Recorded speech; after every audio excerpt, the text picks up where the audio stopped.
self-serving, persuasive talkers of everything and nothing. We are Conversation Con Artists. What's going on, people? It's your boy, Mr. On Point. And I am Calamity Red. And we're Conversation Con Artists, back for another wonderful, fantastic episode. You can find me on Twitter and Instagram at Mr. MISTER_on point, and TikTok at Carl, CARL _Young, YUNG. And I can be found at Red_Calamity on Instagram. We're still doing the listener letter portion of the show, so if you have a question, comment, Reddit letter that you want us to discuss, whatever, you can hit us up on any of those social medias, or you can send us an email to our Gmail account, which is conversationconartist@gmail.com. I don't think we had any in the email this week, did we? No, ma'am. No. All right. Well, we got another message from Michael's wife, and again, that's what she calls herself. She said, "Hey Red, more ridiculous Reddit fuckery for you. Also, I can only assume you and Mr. On Point are going to be covering the Will Smith and Chris Rock incident. Unfortunately, Michael's wife, we will. I'm so sick of that shit at this point. Like, Jesus. I've been very surprised at how divided people seem to be, let alone the odd person being so out of touch that they thought it was definitely staged and I don't know what this is. It didn't have evidence. Feels like a Twilight Zone episode. Mr. On Point is spot on with No Man's Sky. It's just a black hole of time. I think Michael is spending more time gaming after work than his working day. I mainly notice it's a problem when I've substituted dinner with snacks. Anyway, back to the grind. Much love from across the pond, Michael's wife." And she sent us a Reddit. Oh, yeah. The title. I never read these. Even like when y'all send them, I try not to read them so that we can get our initial response. First impressions. This title. Am I the asshole if I tell my mom that my dad asked if I could be a surrogate for him and his new wife? That's so icky. You want your daughter to be your surrogate? That's just very weird. You want her to carry her sibling? Read it. She's 26. Her dad's 56. His wife is 40. My dad has been trying to have a child with his new wife for going on 2 years. They are attempting IVF but aren't having luck. They told me this in confidence and asked if I could keep the fact that they are trying for a baby to myself, which I have done, no problem. Recently, my dad called saying he had been planning to ask me something for a while. He asked if things with IVF don't work out, if I would be willing to be a possible surrogate with donor DNA. I was shocked and honestly disgusted by the idea. Background: my father and I don't have the best relationship. Parents are divorced and he was an alcoholic until I went to college.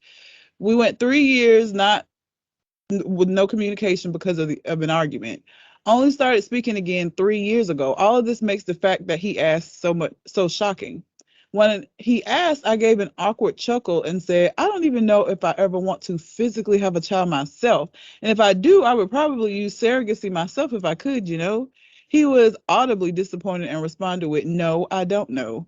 There was an awkward pause and I said, well, yeah, sorry, but love you. We hung up. I was so shocked that I thought I'd entered the Twilight Zone and started to feel nauseous. Was going to keep this to myself, but I don't think I can. I want to tell my mom. Her mom is 60. We have a very close relationship and constantly tell each other everything. Even if this is the end of that conversation, that my dad felt comfortable asking is weirding me out. Slightly concerned she might attempt to murder him. My dad is a selfish person. I know he didn't consider the ramifications of what being pregnant and having a child would have on me at all, even if I would not be involved with raising it. I know part of why he asked is because he was hoping to save the money and surrogacy agency costs. It's grossing me out that he had to have thought about me being pregnant. It's gross, and I'd like to talk to my mom about this. Am I the asshole if I talk to her about this after they asked me to keep the fact that they're trying for a child a secret? It would give away that they are trying for a child, and she might yell at him, giving away the fact that I told her. She wouldn't spread it to others, and I do feel like he crossed the line asking this. Too long, didn't read. Dad asked if I would think about being a surrogate, donated DNA from him for him and stepmom. I would like to talk to my mom about this, but the fact that they are trying for a child is a secret. I'm an asshole if I talk to my mom about what my dad asked me, which will give away his and stepmom's secret. There's an update, but I wanna talk about just that part first. So I don't know. This is a hard one. This is a hard one. She's making a lot of assumptions about her mother not going to respond and going to keep this to herself and not going to spread it out to people. This don't sound like this is something that you can't even keep in because of how disgusted you are. So the idea that you tell your mama and she be like, "Oh, I'm not gonna say anything," that I don't think you reading the situation properly. And that to me is the biggest risk of telling your mama when you said that you weren't gonna tell her and you weren't gonna tell nobody. That is a risk. However, I think Dad crossed the line. I mean, I don't know, man. Well, I do. I know I would. Well, Dad crossing the line just means she can say no and then going about her business. Yeah, but if your mom is who you normally talk to about when you're upset or something bothers you, not being able to do that would be difficult. And this is a pretty like it is great. Like there's so many wrong things with this. Like him asking her that, wanting her to care. It's just very weird. And I would be grossed out by it too. And I would want to like talk about it too. I don't know. First off, and it to is ask very her that, and you don't even have a good relate. That's like my dad asking me to do some shit like that. Obviously, I'm too old and he's too old, and that would never happen. But like the state of the relationship I have with him is not conducive to asking me to be a surrogate for his fucking. It's weird. It's weird that you would even ask that. Why would you do that? Why would you want that? Yeah, that's all bad. That's all bad. Why would you ask your daughter to do that? Why would you even, if y'all don't have that kind of relationship, why would you put your daughter in that situation to be aware of all that? I guess because and then I try guess to make from her the feel jump, bad. well, I guess from the jump he told her under the pretense that he was going to ask her to be the surrogate. That's what it sounds like. Yeah. That's what it sounds like. For sure. Yeah, but all of that is bad. I wonder how the wife feel about it. Like, how would a wife feel about, hey, I'll just get my daughter to carry our baby? What the fuck you want? That's how this wife would feel. Like, is you crazy? Why would they want that? And then she probably right. It is expensive. You have to pay the surrogate, you pay the agency, and you have to pay for the medical expenses of the birth. It's expensive to go that route. He would be saving agency costs, and like I'm sure he's not gonna pay his daughter either. He'd be saving money to do it this way, but Jesus, is it worth that? No, why you want to be raising a child at this age anyway? Well, his wife is. I mean, look, I'm gonna be 38 this year and ain't got no How kids. old is his wife? His wife is 40, and she may not have any kids. And this, she wants to have a kid. Why not just adopt a baby? But What? No, adoption is like Russian roulette. Like two older people who are trying to raise a child because clearly they don't care if it's theirs or not, but they want it to be a baby. No, adopting a baby. DNA, it will be their baby. She said that they're going to use their DNA. It'll be their biological child. They said from a donor. No. Yes, it did. Oh, it did say donor. That's stranger semen. Yeah. Yeah. Well, but yeah, that's like going through I mean, and it's still, I guess it's like a safer version of Russian roulette. So my thing with adoption, I know there are lots of kids that need to be adopted, but I also know in doing the work that I do that there are things that run down family lines, and you get a child, a baby that may be predisposed to a bunch of bullshit. I know my bullshit, okay? I know we're running my family. I know what I will be facing and what I'm getting into. With adoption, you don't know that. I guess you don't truly know with like donor DNA either, because like if you go the route of getting inseminated or any of that, they're supposed to like really vet these people, but I guess people could lie. So I guess you still don't know. But adoption is not, it's not in my future for that reason. You don't do nature versus nurture? Nah. You think it's more nature than nurture? I think it's more nature than nurture. I think nurture can help, but like there are just some shit, like if a kid has a predisposition to any kind of a serious mental illness, you can nurture them all you want to, but that's not going to change it depending on what the mental illness is. So I do think nature holds a larger role than nurture. Mm-hmm. Because there's some shit you just ain't now you gonna be able to do about that shit. If that kid has, whatever schizophrenia, whatever runs in that, you're not gonna be able to completely combat that by being a good parent and providing a good environment. They could have some kind of a trigger that has nothing to do with you that like kicks that shit off, and now you just dealing with this shit. Mm-hmm. So that part is why I'm like, I can't. I just see too much. I see too much. And like I said, I know my bullshit, I know we got addiction on both sides. Like I'm very aware of like what runs in my own family. And I'm prepared to deal with that. But like what if you prepared to deal with that? My bullshit, yeah. Because I've already dealt with it, right? It's not new to me if I had to. What if you could adopt a baby that you knew came from two specimens that had very little mental health and alcoholism and stuff? How would you truly know that, though? That's what I'm saying. Like, I mean, when people donate to sperm banks, they get like a record of the people and they do, but that's what I'm saying. Stuff. I feel like that's a safer version of Russian roulette, but still Russian roulette, because there have been situations in which people have lied and been donors. Well, I'm not really trying to ask. What I'm trying to ask is, if there was a way to determine that there was less bullshit than your family got, would you still choose your bullshit over from your family over the no limited bullshit? Oh no, just because it's your family. I choose the limited bullshit. I would choose the limited bullshit, but that would be because I know. Like right now, for me, the lesser of two evils is the bullshit I know and not the unknown in how the world actually is. Now, yeah, if I could guarantee that it wasn't going to be that way, that would be better than what my genes already have, then sure, bring on the adoption. But that's not how this shit works.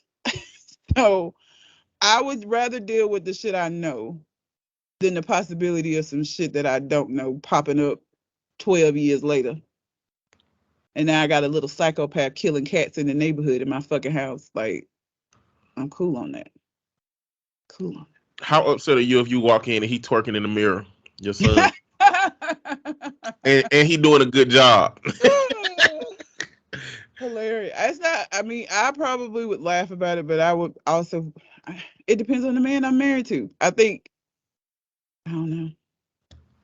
It depends on the man you married to, what you gonna do. Not what I'm gonna do, but it would my response. Like if I was married to somebody that like is how I am and is not gonna like go ape shit and freak out because of it, then yeah. But like if I'm married to somebody that would have an issue with that, then I would that would be where like concern would come in, because like you're not safe. Don't do that shit. So you walk in and your son twerking and he doing a good job. You ain't gonna be like, hey, hey, hey, hey. Don't let your daddy see that shit. That's how you gonna be. Don't let your daddy see that shit. What you doing good. I don't know if you like boys or not, but you can twerk. So how you respond to your child being gay would be contingent upon how your husband also feels about that thing. It wouldn't be completely contingent upon that. How I approach proceeding with like figuring out how we're gonna do this will be contingent upon, because if I have somebody that like is not necessarily like violent and homophobic, but like somebody like that I know don't fuck with that shit like that, and that is gonna be an issue, then that would be something that now that I know I can help my kid with it and like help bring it to the dad in a way. Um, so it wouldn't color how I would feel about my kid, but how we had to go about telling his daddy might be. Like we need to hold on. Let me gotta plan this shit out. Your dad is because we don't want this to go bad. And I wouldn't want his initial response to cause irreversible issues within the relationship with them two. Now So, it still could. He still could, no matter how we present it to him, he still could respond in a shitty ass way. But as my kid's mom, I would want to try to make sure it wouldn't be that way if I could. but there is a calculation for you in that the man you accept in your life may very well be homophobic. Well, yeah, because it's like, here's the thing. What I found is that even some people who are like, yeah, I don't got no problem with gay people, they don't have problems with gay people that are not in their family. It is a different story to be an ally for these other people and then have it in your own home. And so even if I married somebody that we had talked about this and he was like, yeah, I ain't no problem with gay people, that may not be the case. When it is your son that you were looking forward to like doing all of this shit with, and now that you feel like you get like it, there are circumstances under which I could see being married to somebody that like wouldn't respond good, even though they claim to be an ally, because it's different when it's your kid. It's easy to be an ally for other people. It's not your kid. It's very difficult to be accepting of some shit that's in your home that you're gonna have to deal with daily. That's different. What do you feel like? I guess, well, yes, you're right. The worst thing that y'all gonna have to deal with is a problematic dad if that's the shit case. I mean, in the household, like it's a lot of shit they got to deal with in the world, but like I feel But like if but you that's can't what I'm help saying. your child be comfortable in their house because you don't agree with their sexuality. But that's why I would take the approach that I would, because I would want them to feel comfortable in their house. But like, and I say this to kids that I've had that are LGBTQ all the time. Like, you, we all want a world that's more accepting, but we also have to deal with what the reality is. And so you can 100% come out and do whatever it is that you want to do. However, we have to be realistic about what is that gonna really look like. Like in a perfect world, yeah, sure, your parents would just be like, that who cares? But if you know that you got parents that's gonna put you out and you don't have nowhere else to go, we have to take those kind of things into consideration. That's just the world we have right now. And maybe Yeah. that won't be the case one of these days, but like you have to be realistic about shit. And so in that moment, I would have to be realistic about what this is going to. And again, it doesn't mean that in me trying to be like a mediator or whatever, that the dad still wouldn't respond shitty and that it still wouldn't cause a problem and the demise of like the family system. I would just want to try to do the best that I could to like maintain everybody's relationship in a positive way. Now, if it work, it work. If it don't, then that is what it is. And we'll have to deal with that too. But I think you have to deal with what your reality is and not with what you want. And I think sometimes people want to just deal with how they want things to be. You can do that. It's not realistic though. Like you Yeah. know who your parents are. So for this letter, frankly, I think that you would be the asshole if you tell your parents, if you tell your mama. I don't know, man. I mean, you shouldn't have promised them that you weren't gonna say nothing. Well, at the time she made the promise, she didn't know he was gonna come back and ask her Well, any she question. should have Drew Hill that motherfucker. Never make a promise you can't keep, goddamn. But Because I mean, once who's you gonna made do it, that? So let me do the update. okay, what's up then? Told my mom.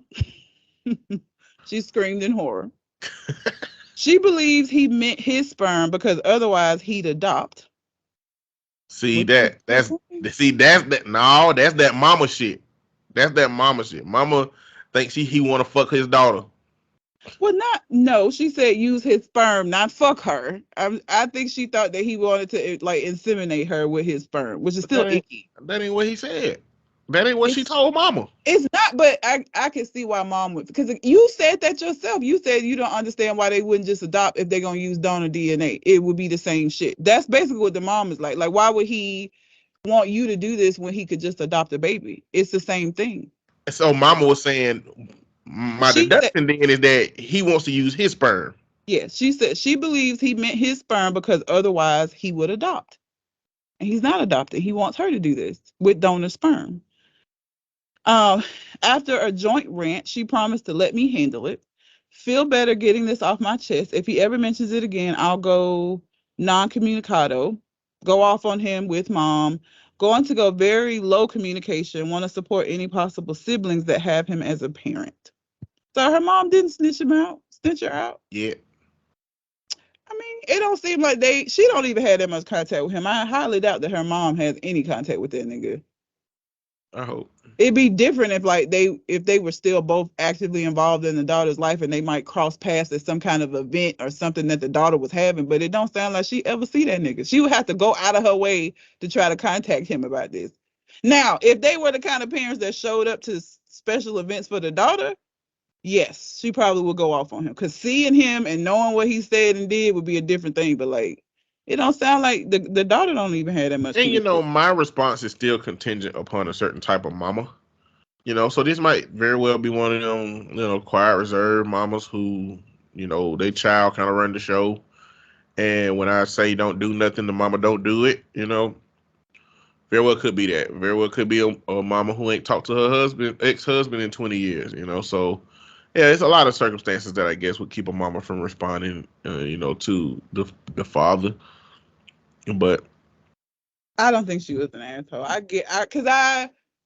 That's a big ass, like. I mean, she turned out not to be an asshole because the things that could have happened didn't happen. Well, no, if you think she's an asshole for telling, she's still an asshole, even if it worked out. Like, you're not less of an asshole because the bad didn't happen. Like, if you're an asshole, you're an asshole. You're still an asshole for telling. Yeah. Like, you said you were going to keep that shit to yourself. She's an asshole for telling. It'd be different if she just, like, was being gossipy and one day was like, I can't sit on this anymore. I need to tell my mom. It's because of something that occurred. And unfortunately, the thing that occurred was within the secret, but she didn't tell the secret for the sake of telling the secret. It was because of this thing he asked her to do. So she only had a therapist. Like, what you telling your mama? You gonna go to your therapist for that one thing? What your mama gonna do about it? It's just for somebody to listen, to hear it, and validate that he's a fuck nigga for asking me that, right? Like sometimes she put that shit on Reddit. So what? She put that shit on Reddit. She did what she supposed to do. Well, she still. I don't. Well, people in the comments. So let me see what the Hold on, damn, I went out of it. Let me see what the consensus was in the comments, because I think that might be part of why the update was what it was. Let's see. This person said, not the asshole. I'm usually in the camp of don't spill secrets, but this is a huge ask. And if you need to confide in your mom, confide in her. It's something that majorly affects you. If it eases your mind, you wouldn't even qualify to be a surrogate. No legit fertility place will allow you to be impregnated. So his attempt to get around other fees would fail. Even the places with the loosest restrictions wouldn't accept a surrogate that has never carried or at least one pregnancy to term. It's the most major of requirements. I did not know that. Mm-hmm. So I could never be a surrogate. I wouldn't want to be. A lot of people are talking about he wouldn't have been. Is there an amount of money somebody could pay you to be a surrogate? If I could, I mean, I just said I couldn't be one. I've never been pregnant. They wouldn't allow me to. Let's say there was an allowance. Is there an amount of money? Yeah, there's an amount of money. And I ain't got to take care of the kid. All I got to do is carry that little motherfucker, sure. How much you think you'll take? Let's see, 9 months of uncomfortableness for a kid that I'm not even going to keep and then going to be able to help me when I get old. I don't know. I have to think about it. The first number that popped in my mind was 150,000. Okay. So that worked. But yeah, there's a lot of money. You're gonna lowball yourself. Hell no, that's a lot of shit. I ain't finna lowball that. The most intense body shock you'll ever have in your life. Exactly. And then, like, when you have a baby, even though I would know that the baby was supposed to, all of that, what is it? Pitocin? What is the hormone? Oxytocin. oxytocin, that would flood and make me feel like I wanted to keep this baby and have it taken on, like all of that shit and the mental anguish that I probably got to go through, that's worth a substantial amount of money. Oh, some people have a baby and want to punch it. That's true. I don't feel like I would be that way. I feel like people would expect me to be that way, but I don't think I actually would. I was trying to make a joke for anybody that's suffered through postpartum depression. Everybody in the comments said that she should tell her mom. I think that's why, like, nobody was like, oh, you made a promise. Like, nobody, because they were disgusted by what the dad asked her to do. It's like that overcomes the secret. Like, you asked me to do this wild shit. Fuck you. I don't know, man. I don't know. A part of me feel like when you do that, when you overcome a secret because it's a big secret, it's because something needs to be done about it. You know what I'm saying? Like somebody be like, I'm gonna tell you a secret. I just killed all my family and I still got blood on the bottom of my shoes. Oh shit. Gotta tell the people, bro. You're toast. I don't tell. I'm calling it right. I tell y'all, I don't have the police come to me. Now the police come to me and be like, "Yep." Listen, he said that's how I feel. Don't have if you don't know for a fact that I'm gonna help you, you taking away my plausible deniability. Whatever happened is your fault after that. You shouldn't take my plausible deniability away. If you take away my ability to tell somebody in authority that I don't know what he talking about without lying, I ain't lying for your ass. What happened. Yeah, he called and told me, and I was calling the police because I know how y'all first 48 motherfuckers do. I was gonna call the police, but then I got hungry and I realized I had some steak in the refrigerator, and I was like, I fuck with steak, you know what I'm saying? So I went downstairs and I got my steak, and then by the time I got back upstairs, my homeboy texted me and was like, hey, we finna get on the game. I was like, let's play that. So it's not like I didn't intend to call. It's just that I didn't call as quickly as you probably would have liked to make it seem like I'm not a part of this. Like, my knowledge of this don't mean that I approved of it and that I wasn't intending on snitching on my partner. My partner, he's on some fuck shit. He need to go to jail. He at his auntie house right now if y'all want to get him. But I have no intention of just holding this information because people die. And I don't like death like that. I accept it because we accept life. And I feel like if we accept life, we should accept death. Nigga, I can't. But I'm not trying to hold him. He need to be held accountable, is what I'm saying. So that, if you take away my plausible deniability, fuck you. You got to call me and say some weird shit. Call me and say, listen, if I call you on the 27th at 9:13 p.m. and I tell you that everybody is alive, but not everybody, then just know something happened. That way, if the police, I know, oh, damn, some shit that happened. But if the folks come to me, I'm going to be like, I have no idea what happened. I don't know what's going on. I just leave me my plausible deniability. If you're going to tell me, still leave me my plausible deniability. I can't.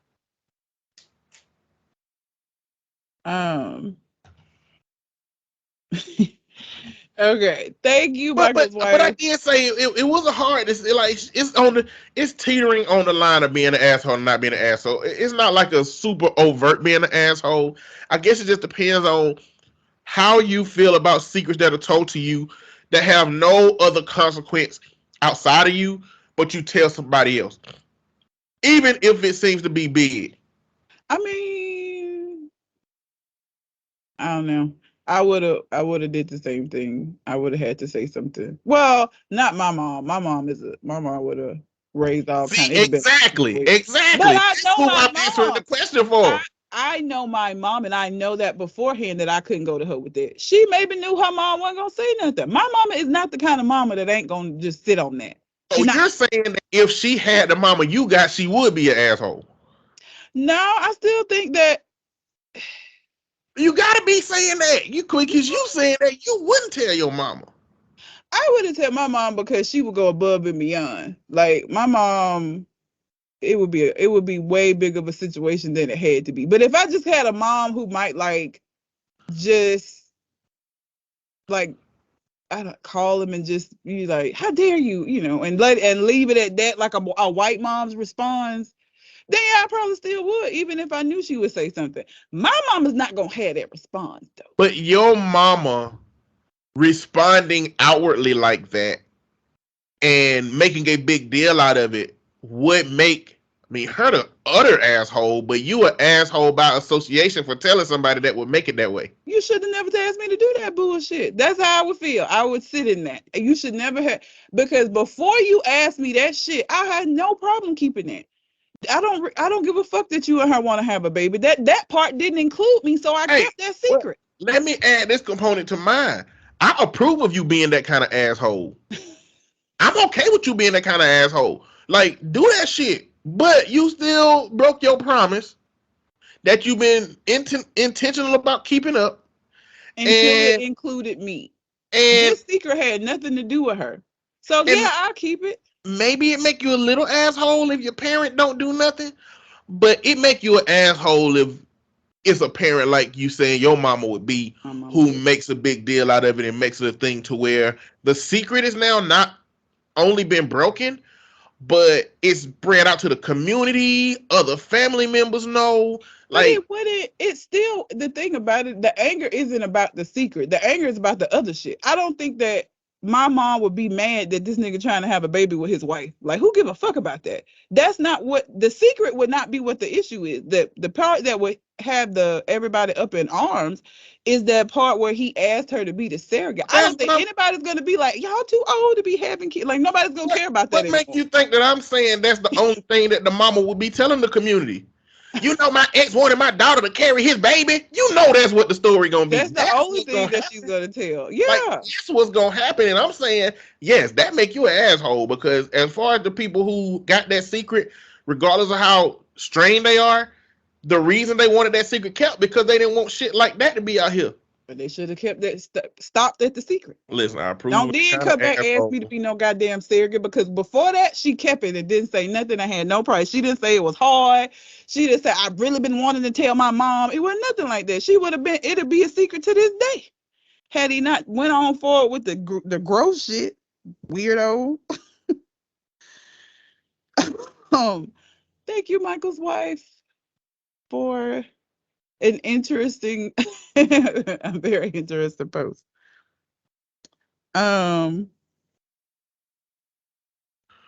This one's short. Am I the asshole for not? This is a 29-year-old female and her 31-year-old husband. Am I the asshole for not wanting my husband to teach our future baby Spanish? Let me say before I even read this, if your husband is Spanish and you're saying this, fuck you already. Look, what? Even if he ain't, this only increases your baby's opportunities in the future. Like, I don't know why. Americans are the only people that feel like English is it. Like, all these other countries, like, you have people that come over here from other countries that speak multiple languages. We the only people that are out here just like, dude, English is all you need. No. This is why everybody's ahead of us. Republicans are some of the most twisted motherfuckers. I'm painting this as a category of people, or conservatives. Never met a group of motherfuckers that love tacos and hate Spanish so much. One of your local goddamn restaurant, it looked like a bunch of Republicans. John Deere trucks all through that motherfucker. John Deere hats all through that motherfucker. F-150s in the parking lot. And walk out of that bitch mad because people talking Spanish in America. Or speaking Mexican in America. All right, let's see. I just feel like he gonna be Spanish. Or even if he's not, why would you care? But anyway. Okay, so I'm in a bit of a dilemma here. I am currently 37 weeks pregnant, so we are getting ready to receive our girl. The problem is my husband has recently told me he wants to teach her Spanish too. The thing is, he isn't even Spanish. He was born here but lived in Spain since he was 4 until he was 19. I mean, girl, you... Okay. Now, if he had some sort of cultural or family connection to Spain, then I might consider it. But he is American. When he initially told me at around 21 weeks, I thought he was joking, so I let it go. But now that he brought it up again, I told him how I felt about it. I told him what I told you guys above, and that it would be hard for her because they are very different languages. He started arguing that there are many kids that are raised bilingual and are very smart, but I also feel like it might cut me from my child. Oh, that's what you're really mad about. Mm-hmm. He is mad at me for not accepting, and I can't help but wonder if I was an asshole here. Absolutely, you were. First of all, to say that he's American, he lived in Spain for 15 years. This nigga's 31. For half of his life, he lived in Spain. I'm sure he has a very deep connection to the culture, even if he is not by birth Spanish. In the context of this conversation, it would have been more proper for her to say he's been English speaking his whole life instead of American, because America is a whole fucking bunch of people that speak all kind of different shit. And I mean, even we speak borrowed language. So what the fuck? How you what it really is, that sentence that she said that she feels like it's gonna cut her out, that's what she really mad about. And I feel like that's what white people, or because some black people, I feel like it's more white people who get mad at like Spanish speaking folk. That's what you really, because you don't know what they saying, and you feel like it's your right to be privy to whatever the fuck they're saying in their conversation. That's what people really be mad about, because you don't know what they're saying. And so you mad because your daughter and your husband will have conversations that you won't understand. Learn Spanish yourself then, bitch. That could be a family thing. All of y'all could do that together. And as a family, you would have this thing. But you just want to sit in your privilege. I can't. Like, what? For half his life, he was raised. And I know 15 years, he probably speaks it fluently. And it's probably helped him. You're such an asshole. I can't even. Yeah, you're definitely an asshole, and you're an idiot, short-sighted, selfish. So American. You're a whole bunch of things. Like, so American. This would present a lot of opportunities for your child. Yeah. But, you know, if you want your child to just be nothing but a little fucking sentient creature that loves your ass, I guess you don't give a fuck about none of that other stuff. People in the comments were very upset about the fact that she said the cultural connection. He's lived there for 15 years. What the fuck are you on about?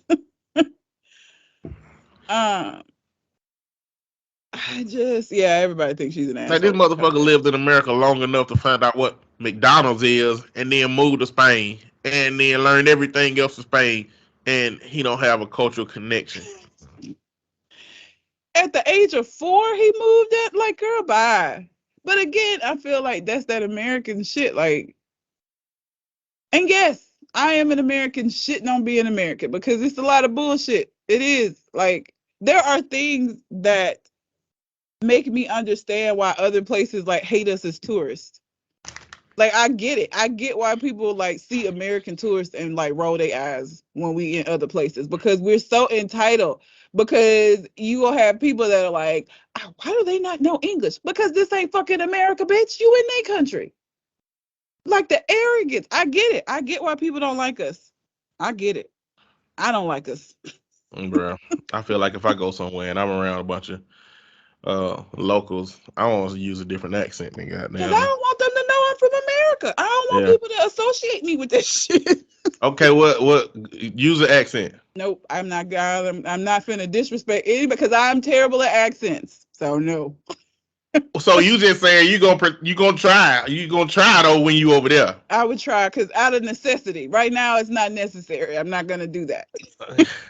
You gonna sound stupider than you. I'm already gonna sound stupid either way. I can't do accents. I sound awful. It's terrible. But better start practicing. Being American is better start practicing. I mean, if I was gonna go somewhere, if I knew that I had a trip coming up, I really would do that.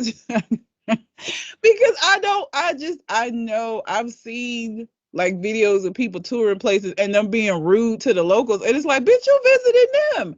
Like, how dare you go over there and have an attitude because they're not speaking the language that you speak in your home country. But then when people come over here, you fully expect them just to speak English and nothing else, because that's what makes you. So we just supposed to be comfortable all the time, and everybody is supposed to just assimilate to that. And it's bullshit. And this lady is a very good example of that. Like, fuck you, ma'am. All of that makes you an asshole. The fact that you saying that he don't have no cultural connection when he lived there for half of his goddamn life. The fact that you so selfish that, oh, they're gonna be able to talk in code and I won't know it. Well, fucking learn too then. Like, instead of that being the thing that you think, oh well, I need to be learning Spanish too, so we'll all have this. You just gonna be like, nope, she ain't learning Spanish because I don't know Spanish. What? Selfish. Yes, ma'am, you're the asshole. A terrible one at that. Utterly. Fuck You're you. utterly the asshole. Okay. I have two. Choose one. Mm-hmm. My friends ranked me last for physical attractiveness in front of others for a question they asked. I saw that one and didn't add it, but I saw it. And fiance wants a prenup. Oh God, I don't want to do another one of these financial relationship. Oh, they removed it. Huh? They removed it. Oh, okay. Oh, no, they didn't. No, they didn't. It's still here. Okay, let's do the prenup. That's fine. All right. My fiance, she's a 26-year-old female and he's a 30-year-old male, wants me to sign a prenup. Initially, I agreed as I love him and I'm not after his money. He's currently making just under double my salary and I pay my own bills, my half of joint expenses, and for anything I need personally, shoes, food, etc. I've never asked him for a dime or complained about what I pay. He worked hard to make his salary and I would never take that from him. The issue is that he is now asking that when we get married, I quit my job so that I can raise the babies we will have because he doesn't want them in daycare.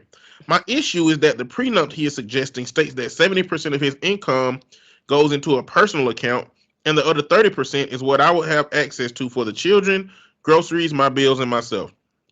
Anything that's left would technically be transferable to my own account, but that doesn't really leave much. He doesn't want a time limit. After 8 years, the prenup is void, or anything like that, and he doesn't want to add a clause to protect me if he decides to cheat or leave me. Oh, hell no. He thinks that my lack of desire to sign this agreement proves that I only want money, but I honestly just want to be protected and not have the possibility of being out with literally nothing. I don't make enough money at my current job to justify putting a child in daycare. I'd only have about $200 a month left over. How should I go about this situation? Should I ask for a sunset clause and time limit, or should I just ask that his income be our income where I have access to it from the get-go? I'm wondering, should I even marry this man if he's comfortable putting me in this situation? I concur with that last sentence. Because here's the thing. I would not have a problem signing a prenup, but you're not going to just hand me a prenup and say that I can't make no changes to it or I can't have any of my own protections in it. Fuck you. Because you wanted her to sign this prenup, but then on the back end of that say, but I also want you to quit your job and just stay at home and take care of the kids. So that means this is what happened in our grandparents' day, where women were so dependent because they didn't have the ability to do, because everybody always be like, our grandparents knew how to stay together. That's because your grandma couldn't do nothing else. Okay, because she couldn't. What was she gonna do? She got 11 kids by this nigga who got other kids across town.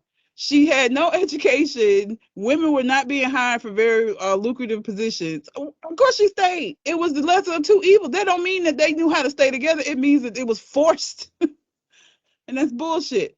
So let's say she signs this, does this, doesn't work for 10 years. 10 years into this relationship because there's no clause that ends this prenup. You now have to you get a divorce, you have this child that you now got to take care of.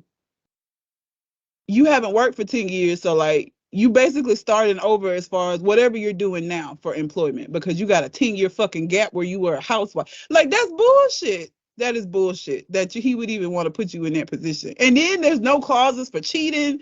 No. Mm-mm.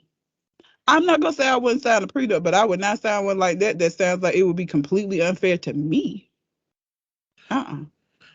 You know, how much can you really value somebody when you're putting yourself in the, like, he literally could just get tired of her and leave. Yeah, and she can't do shit, and she'll just be fucked. I mean, no, spousal support will take care of her. You know what I'm saying? Like, prenups don't protect you from that. Yeah. Like, they're not gonna let him have a child with somebody in a marriage, leave her high and dry. I mean, she won't take anything that he brought to the marriage before that he contributed, but he's still gonna have to pay spousal support. He is, but it's not gonna be very. If he has if his prenup is set up to where, because when you do the spousal support, it's to keep the person in the life that they become accustomed to. If his clause is set up to where she only gets 30% of his money, that's what she's gonna continue to get probably in a spousal support agreement, because that's what she was already getting. That's what she was accustomed to getting. So even that's gonna have her fucked. She's still only gonna get what she was getting before. Maybe, because he's gonna have to contribute some more money than that in some spaces. He can't just give 30% and then be like, can't touch no more of my money. If he do, he's a super asshole. I mean, he already a super asshole, but damn, that's fucked up.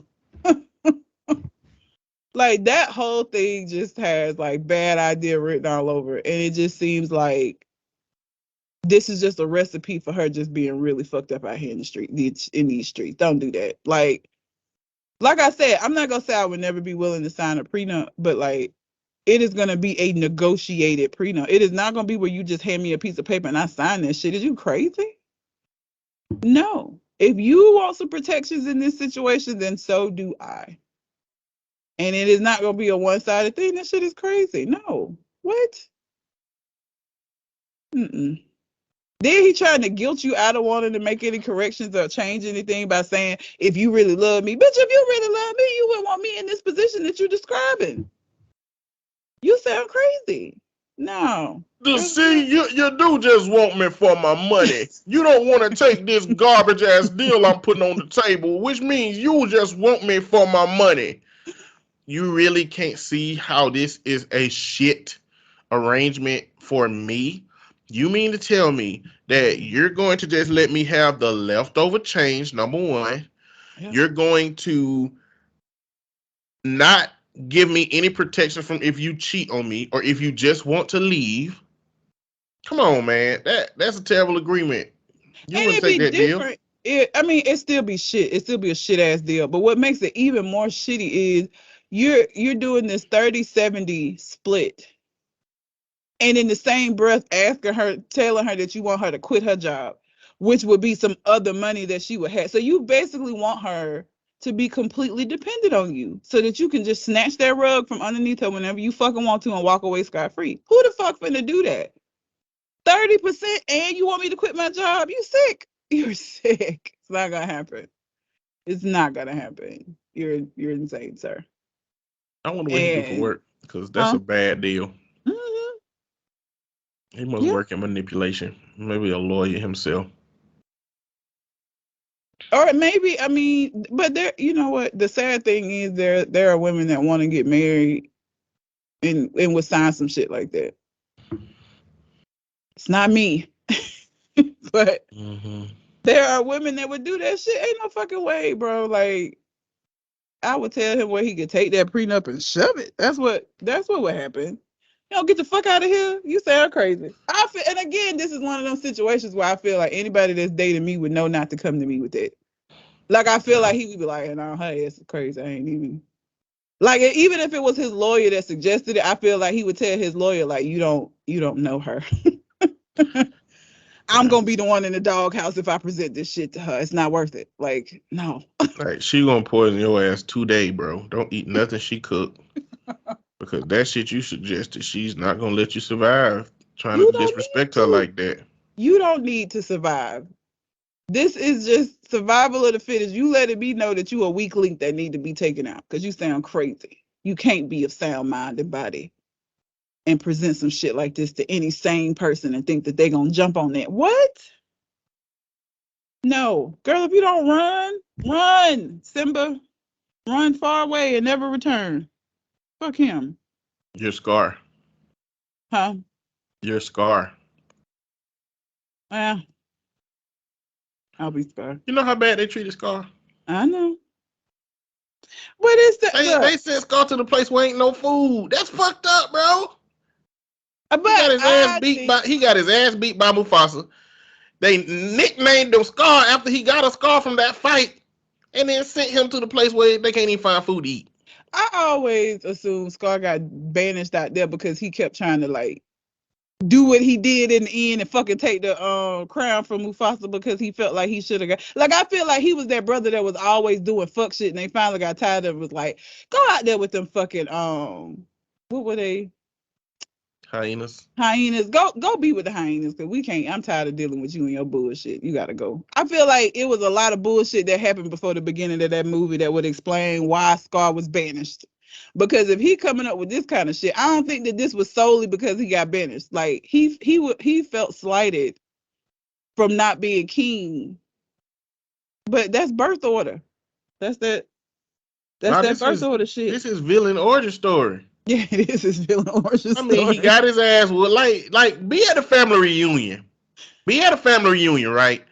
And you and your cousin get into a fight, and you get your ass beat, and you have a big ass black eye, and they just start calling you Black Eye from there on.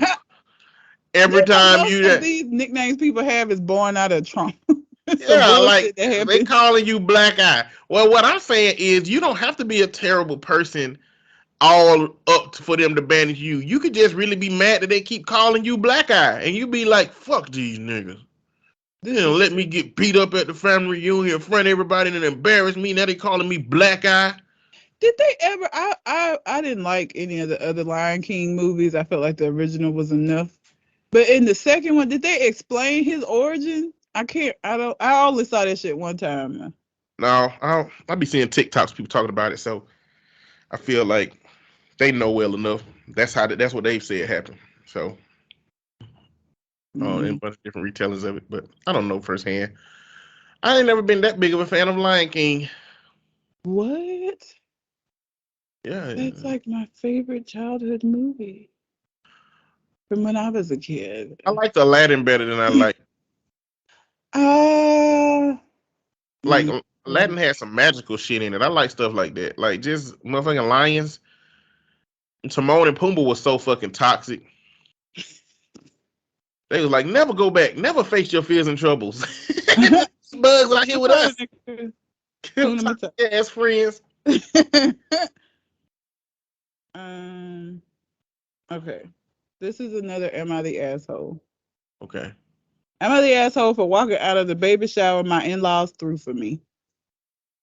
In-laws make me feel like probably not. I feel in-laws be on some bullshit, boy. I don't have any, but I just hear horror stories all the time about these in-laws being on bullshit. So we'll see. The situation is kind of a mess. She's 27.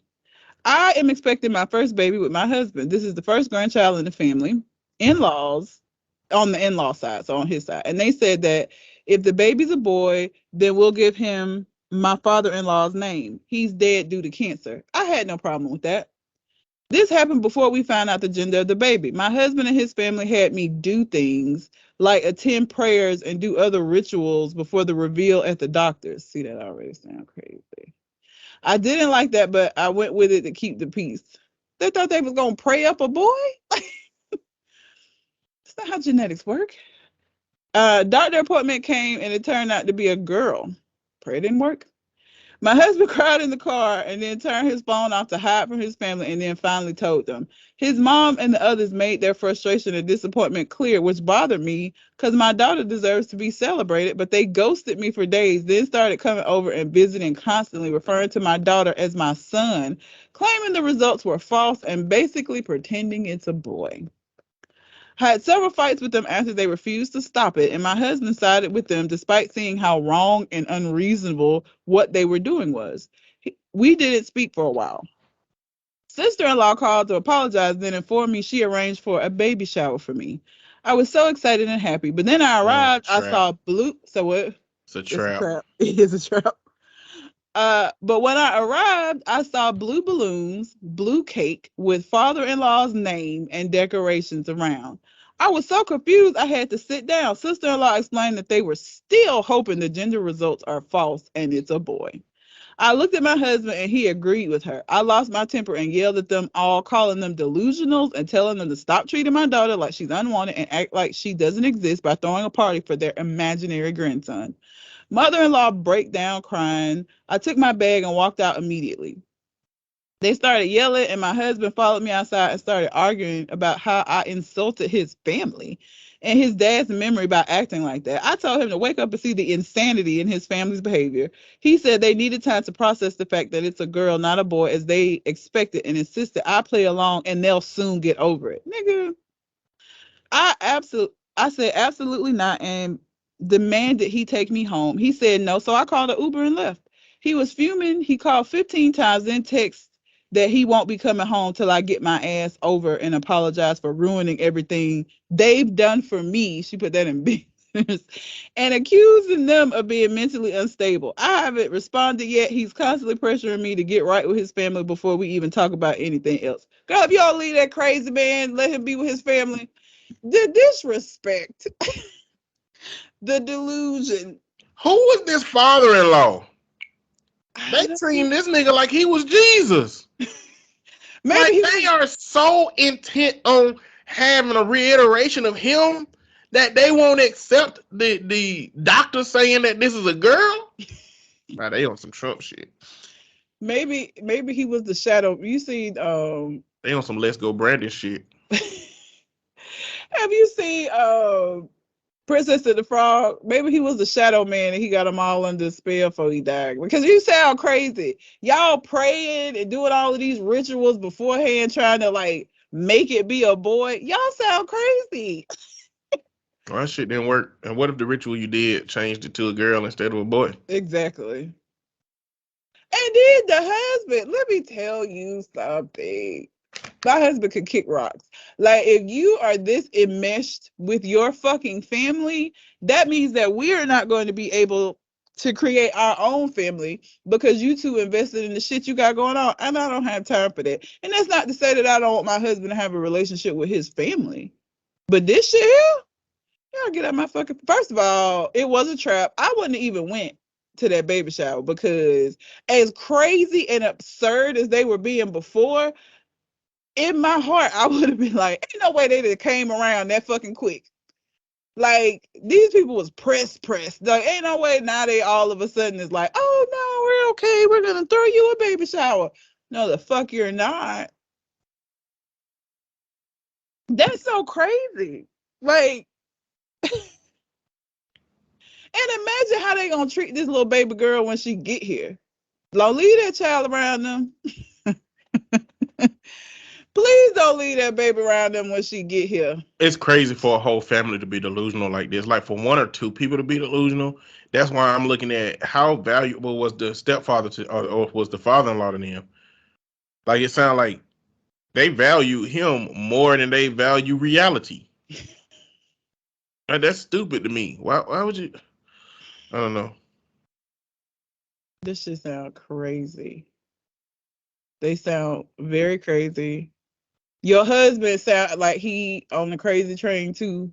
And cause you gonna be looking up in hell before I will apologize to your family when I ain't did nothing but told the truth. You want me to apologize to them when they threw me a whole baby shower for and disrespected the fact that we're having a girl, that disrespected the baby that we're having, and you want me to apologize? Go kick rocks with them. All of y'all. Kick all the rocks in Rockland. There's no way. There's no way. There's no way. I don't understand. Pass. Yeah. Pass. Please.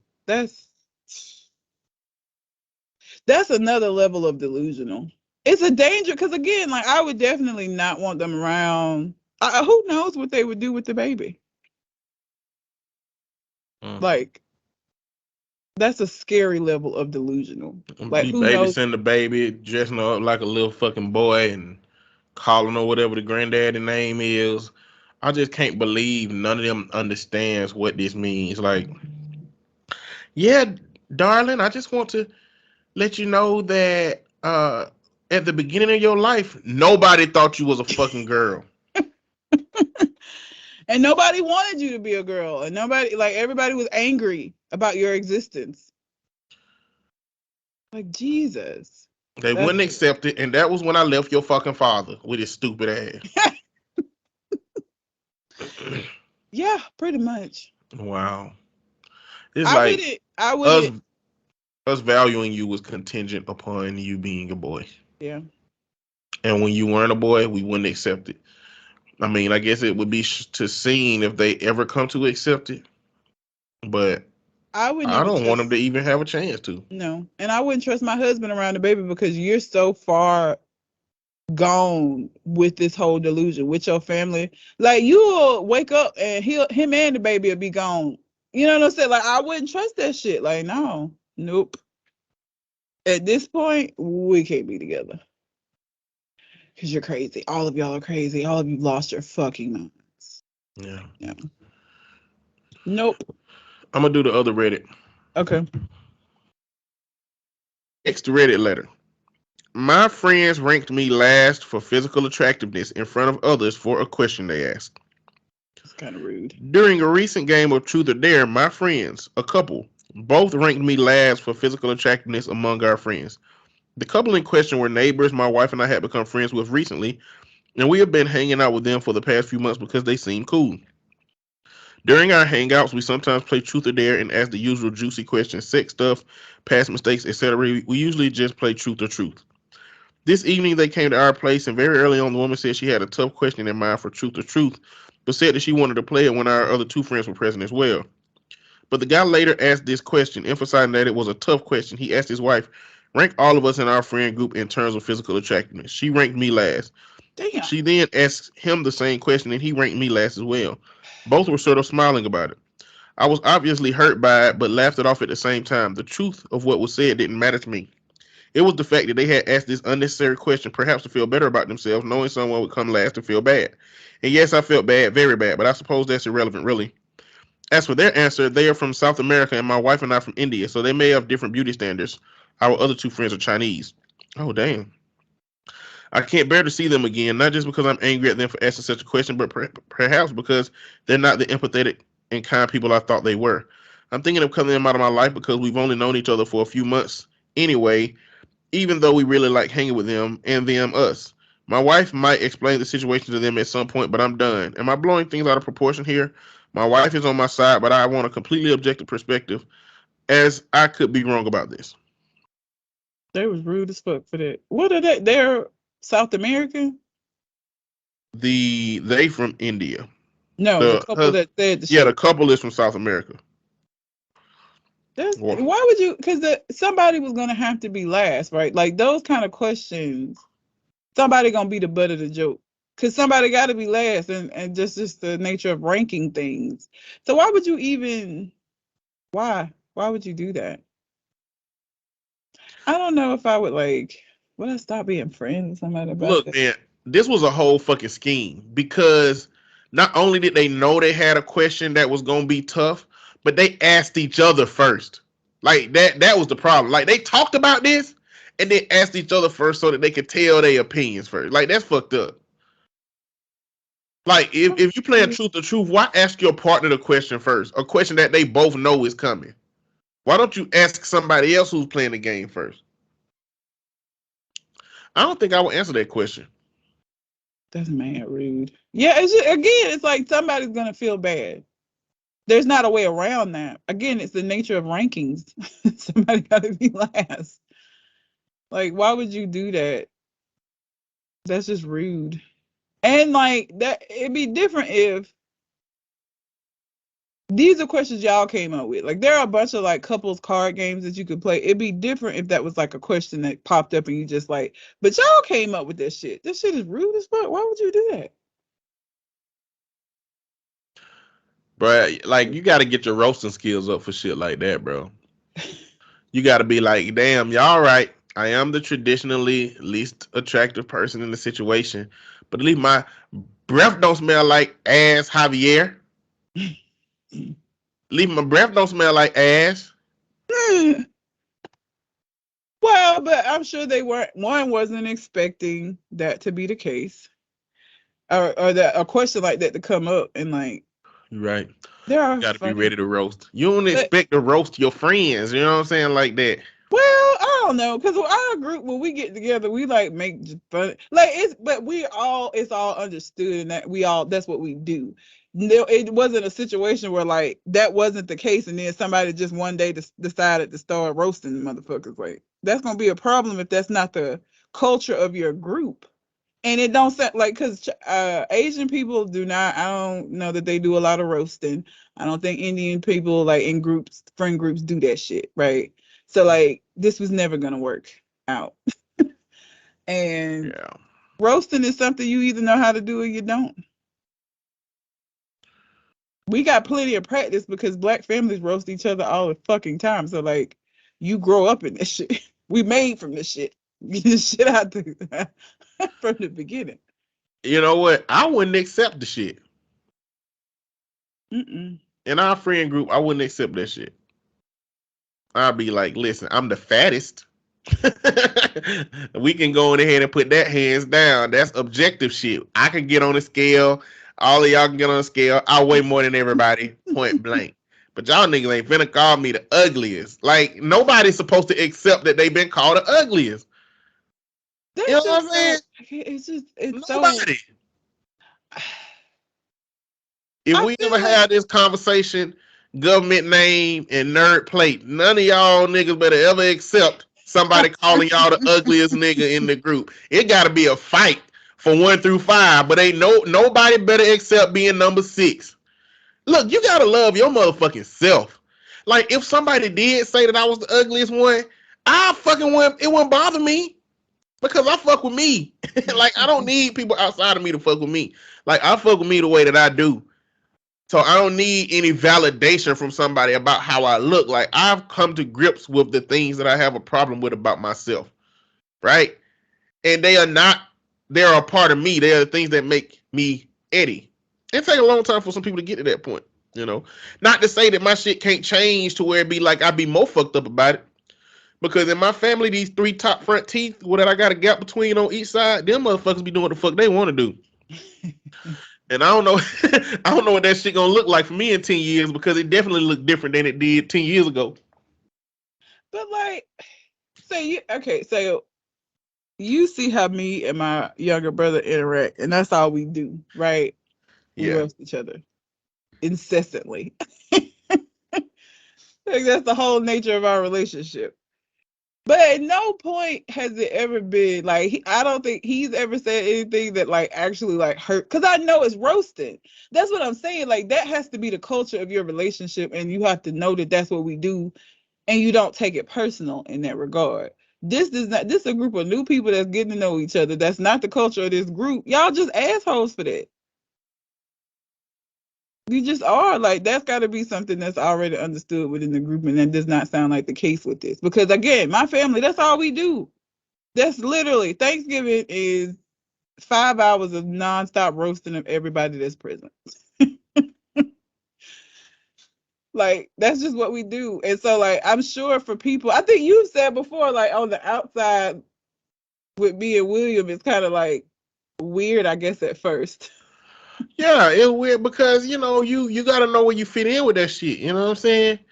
Like William can't say something about your hair, and I'd be like, yeah, sure is. No, that shit ain't that. It don't work like that. You gotta if you ever around them too, you gotta let them do their thing. You gotta let it get out their system. Don't get in that shit. Be objective. Stick outside. Just like if we was having that conversation about. If we was all 3 of the podcasts were sitting at the table, we were having a conversation about the person who's least attractive, of which none of us will accept that we are number 6. We will fucking never have a number 6. If somebody from the outside came in trying to be like, oh no, fat boy, you definitely the ugliest. Hands gotta get put on their ass. Unfortunately, Red, if it's a woman, you gonna have to put the hands on her. Because I'm the only one in the group. I know. You know. We know Shotgun gonna be done chop his throat before he get a goddamn second breath in after saying that shit if it's a dude. Accurate. But like, and that's one of the things about this situation is like, it takes a certain level of comfort within your friendships to be able to say certain shit.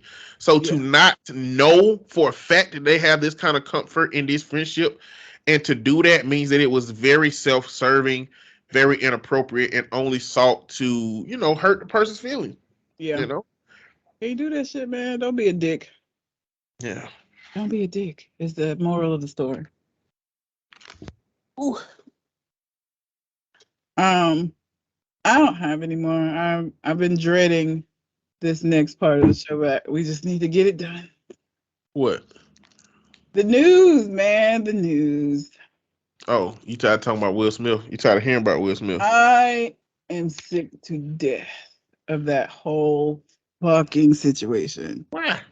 Oh, I'm just tired. It's everywhere all the time. It's like you can't get on social media without like think pieces or memes. I'm tired. I don't care. I don't fucking care. I didn't care that much in the beginning. It was shocking that he would do that. But like once the shock wore off, I didn't give a fuck anymore. Yeah, me either. I didn't care when it happened. Oh, if y'all have a that's Reddit that y'all want to send, just Gmail accounts, conversationconartist@gmail.com or our social medias. But I mean, we got to talk about it. Let's get right into it. If y'all didn't know, which you definitely do know, I don't know how if you're listening to, like, if you listen to our podcast, this ain't the only media you consume, which you also consume media if you're listening to our podcast, which means that you've definitely consumed the media regarding Will Smith at the Grammys getting up and going to slap Chris Rock in the face. Oh, the Oscars, not the Grammys. It was the Oscars. He got up and went and slapped Chris Rock after he made a G.I. Jane joke about Jada Pinkett. And people have gotten into their camps of how they feel about the situation. You got Camp Chris Rock, who is a comedian. You got Camp Chris Rock, he's been bullied. Then you got Camp Will Smith, who he's protecting his wife. Then you got Camp Will Smith, who is they just like Will Smith, because he's a bigger name, bigger celebrity, and that's what happened. So what you think about that, Red? Let me speak to all of these niggas that I have been seeing making these long things about how you ain't supposed to let nobody talk about your what. We have a comedy place here called the Stardome, where we live, or where I live. OnPoint don't live in no more, but in Alabama there is a comedy place called Stardome where people go to watch comedy shows, and I can guarantee you that a lot of those because that's part of some of those shows is where they like peek people out of the audience and like say shit. Niggas laugh. They do not get up and go and be like, "What'd you say about my woman?" Like, that's not how that happens. So first of all, fuck all y'all that keep saying that. Like, this makes it justifiable because he was taking up for her. Fuck y'all. Because and I would have did say, no, the fuck you wouldn't. Shut up.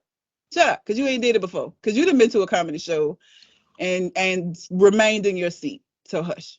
You know what's happening? This part of the conversation is pigeonholing a whole bunch of dudes into some shit that they ain't ready for. Like every dude who is saying, "Yeah, protect your wife." If he got a girlfriend or a woman, look, you got to be ready. Because for me, if Chris Rock was the Rock, would Will Smith have did the same shit? Probably not. Like, was Will Smith ready to take a rock bottom? But that ain't the reality. That ain't what happened. He didn't do this to protect Jada. This was a reactionary response that people interpreted it as such. And let me it's like any of the award shows that have hosts, they pick comedians a lot of time to host those shows because it is like that they're gonna make jokes and they're gonna say things that if they had an actor or an actress to host these things, probably wouldn't be able to say and people laugh about. They choose comedians to host these things for a reason. Now, Jada has alopecia, if y'all didn't know. That's why she's been cutting her hair short. Here's the thing. If you didn't see that Red Table Talk that she did talking about that shit, you wouldn't fucking know it because she's cut her hair before.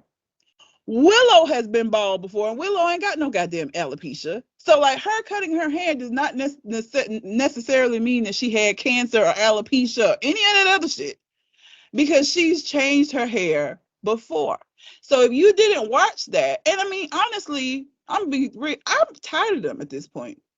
Like, I think I might have maybe saw that in passing somewhere, but I was like consciously avoiding news about Will and Jada because I don't care. I don't care if they're in an open relationship. I don't give a fuck if she fucked August Alsina or not while they were married. And I don't care. I'm tired of hearing about their life. I don't give a fuck. I don't think it's beneficial to people because I'm sure that that's the gauge under which we're sharing this to help other people. It's not helpful. It's invasive and I'm tired. I don't want to hear any more about it. So I purposefully was avoiding hearing any more fucking information about their fucking relationship because I don't care. It doesn't help me. It doesn't hinder me. It doesn't do anything for me. I'm tired of hearing about it. So it is very possible that people didn't know that she has alopecia. And again, she's changed her hair before and cut it very low just for fashion before she had the alopecia. So everybody that's saying, man, this should have been off limits because she's sick. Stop. Please stop. And I would think that other famous people really don't follow that kind of shit. Because why? I feel like that's what we do. Like the people on the outside of fame, I feel like we're the ones that are like obsessed with like news about celebrities and want to like get involved in their shit. I don't think other celebrities give a fuck. I wouldn't. I don't give a fuck and I'm not famous. So I know if I was, I wouldn't care. Like it was unnecessary. All the things that have been said about them. Will's been a meme before and everybody's like, oh, it was his last straw. He was at his breaking point. Okay. Well, let me just add this.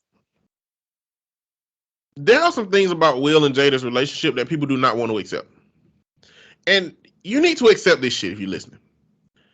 They are in an open marriage. That's just what it is. They lied about it. They hid it for as long as they could. August Alsina outed that amongst a bunch of time of curating the narrative that they were not in one, even though they were. Just accept that. Number two, Jada, her actions have been approved by Will. He said that out of his mouth. He said there ain't nothing going on in their relationship that he didn't know about. Now, if you don't believe that he said that, then I don't know what's wrong with you, right? You don't have any evidence to the otherwise. If you have a problem with it and you can't accept that, it means that you're projecting your own ideals about relationships onto Will Smith. It means that you can't accept the idea of a man being okay with things that his partner does that you believe is problematic. And so you're just invalidating everything he said about it because you don't believe it. Because that's been a very, very big component of the conversation about Will's mental health and why he may do this. Because incels, manosphere, all of these men always use Will Smith in these memes about nobody care about men's mental health and look at Will, he's suffering, he's struggling, but they only bring up Will to talk shit about Jada. Ain't nobody who ever brought that shit up subsequently had a conversation about talking to men about getting mental help, about going to get a therapist. They use Will Smith as a catalyst to talk shit about Jada because they are mad because the only way they can see Jada's existence is being a problem to Will because her extramarital affairs, which ain't really extramarital because Will Smith knew about them as a part of the arrangement, were put out there by somebody else who it wasn't supposed to be. So let's get that out of the way, okay? Will Smith was he had an emotional moment, but both of these men have problems, right? Like Chris Rock had problems, Will Smith had problems. And I'm gonna talk about Will Smith for a minute from my perspective. From Will's book, we all know that he had an abusive father in which he never felt like he could protect his mama. And because of that, he is likely going to be triggered every time a moment shows up for where he could protect. But it's not because he's protecting that other person. It's because he's protecting the image of him current self through the lens of what his younger self was watching and couldn't do anything about. This was all internal Will shit. So anybody bringing Jada up in the context of how Will made this decision is a problem. Now, it's another context to Will's behavior or any man's behavior. If, as a man, you're in a relationship with your partner and you haven't had a conversation about how we detect disrespect between each other, how we communicate to each other that we've been disrespected, how we want disrespect to be handled when it happens, and if there are contexts in which we don't handle that disrespect because of what happens. If y'all had a conversation about that, and Jada and Will talked about the idea that, hey, if Chris Rock say something about me, I want you to get up there and go handle it, then okay, that's a toxic relationship, but at least you talked about it. But if a man decides for himself what disrespect for his wife is and acts on it, that's misogyny. That's patriarchy. Because that's Will Smith saying, I don't believe my wife is strong enough to handle this. She can't handle this issue with Chris Rock on her own. She definitely wouldn't get up and handle it now, which handling it now wasn't the only option. There's a bunch of ways you could have handled it. The second thing is, if he believed his wife could handle it, but believed she just couldn't manage her emotions in that moment, then he's still saying that she's too emotional to handle this situation. And so I'm going to go handle it. That's misogyny. So what I'm saying is, men, you can't just decide what disrespect is for your partner. It's basically you invalidating your wife's ability to handle her own stuff. And, you know, me personally, I'm not a conservative man when it comes to man and woman relationships, you know, so whatever. But when Will Smith got up there and did that, first off, it just don't seem like a big deal to me. I'm gonna be honest. Because take it out of the Grammys. Take it out of the Grammys. Let this be in Walmart. And let us watch a man get up and go slap another dude, and the other dude who could press charges don't do nothing about it. Like, he didn't see it as that big of a deal. Nobody in Walmart gonna be like, oh, arrest this man.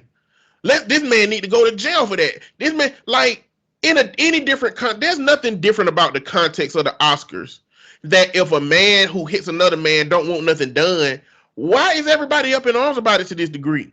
I think for because other comedians have come out and talked about it. It's the precedent that it sets, right? Comedians make fun of people. That's what the fuck they do. And so what happens now if everybody that gets made fun of decide they're going to get up and go slap the comedian on stage? Then what? Because that's not in Walmart.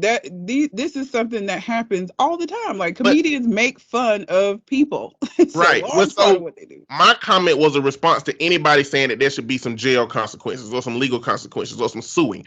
The person who was assaulted made his decision. He didn't want to do shit. So that's what it is. And I mean, you know, that could be out of respect for Chris. That could be out of respect for Will. I mean, Chris Rock has not really spoken out and said much about it. So his reasoning for doing that, we don't know why he decided to not pursue it anymore. It don't matter. If this happened in Walmart, the nigga could say the voices in my head from this meth I smoked told me not to. It wouldn't matter. The fact remains that nobody outside of them can say that this should have happened because this thing went on. Now, to answer your question about the comedy part, that would be a concern if the reasons that we believed that Will Smith slapped him was exclusively because of that joke, but it wasn't. But you're putting, your therapy brain is putting all of that together. Most people are not going to do that. They're going to take it at face value for what it was. They're not going to think about his long history of all these things and say that these were a culmination and he wasn't really protecting Jada. They're not going to do that. They're not going to put all that together. That's not how the average person views this situation. They're going to see it as him responding to a joke that was made about Jada. And so therefore, if that's the case, if his response is because of a joke that was made, then other joke makers are going to be concerned about that.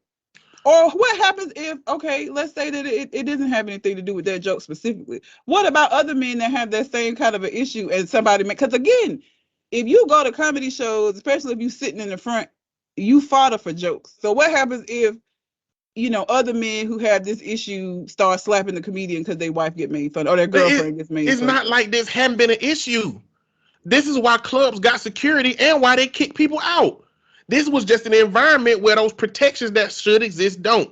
Well, they didn't think they needed to. This ain't the venue that comedians normally be in to think that somebody in a club just gonna get up and come start slapping them. Ain't nobody gonna be on no special stage for Netflix where somebody can get all the way up there to them and slap them without somebody stopping them.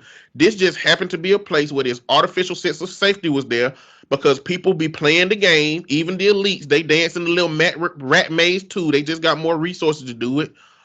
But they play the game too. And they just thought it was a safe environment, and it wasn't.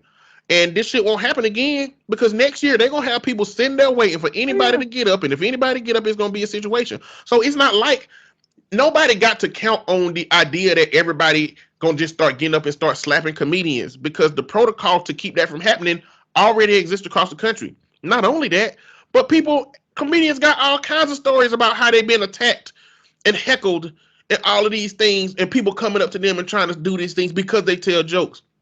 It ain't like that shit would be new. It isn't, but you can't act like it couldn't be a surge of it now because niggas want to do what Will Smith did. You know how people are. It is very possible that it could happen more often now, at least for a little while it's still in the news. People are sheep. I mean, there are people that would do this simply because, like, Will Smith did it. We'll see. I don't think that's gonna happen. I mean, how you gonna know? It's not gonna be reported. I mean, you would have to. Bro, comedians is not gonna let that shit die. If comedians start getting slapped, they gonna be telling people on these radio stations, bro, Will Smith fucked the game up for us. We are going to know over the next year if people have gotten more hostile. It's particularly men when women get talked about, because women been getting talked about in these shows for the longest time. But that's the thing. It's like talking about a woman's titties. Okay, somebody gonna do that. DC Young Fly. It was this woman in the show being loud the other day, and she was just talking through all the comedians. And DC Young Fly came out, and he was like, "Hey, where you at, bitch? Where this bitch that I can't wait to see? Oh, is that bitch with that ugly wig on?" Like, what this moment saying is that a man ain't supposed to allow him to do that. You know what I'm saying? Yeah. But this was a very specific event and circumstance. I just don't think it's going to transfer outward anymore. I just don't think that was going to happen. Does it have the potential to? Maybe in some senses. But what is somebody who get their wife talked about really going to be able to do to a comedian in a place where a comedian would be that he could act on that? Nowhere.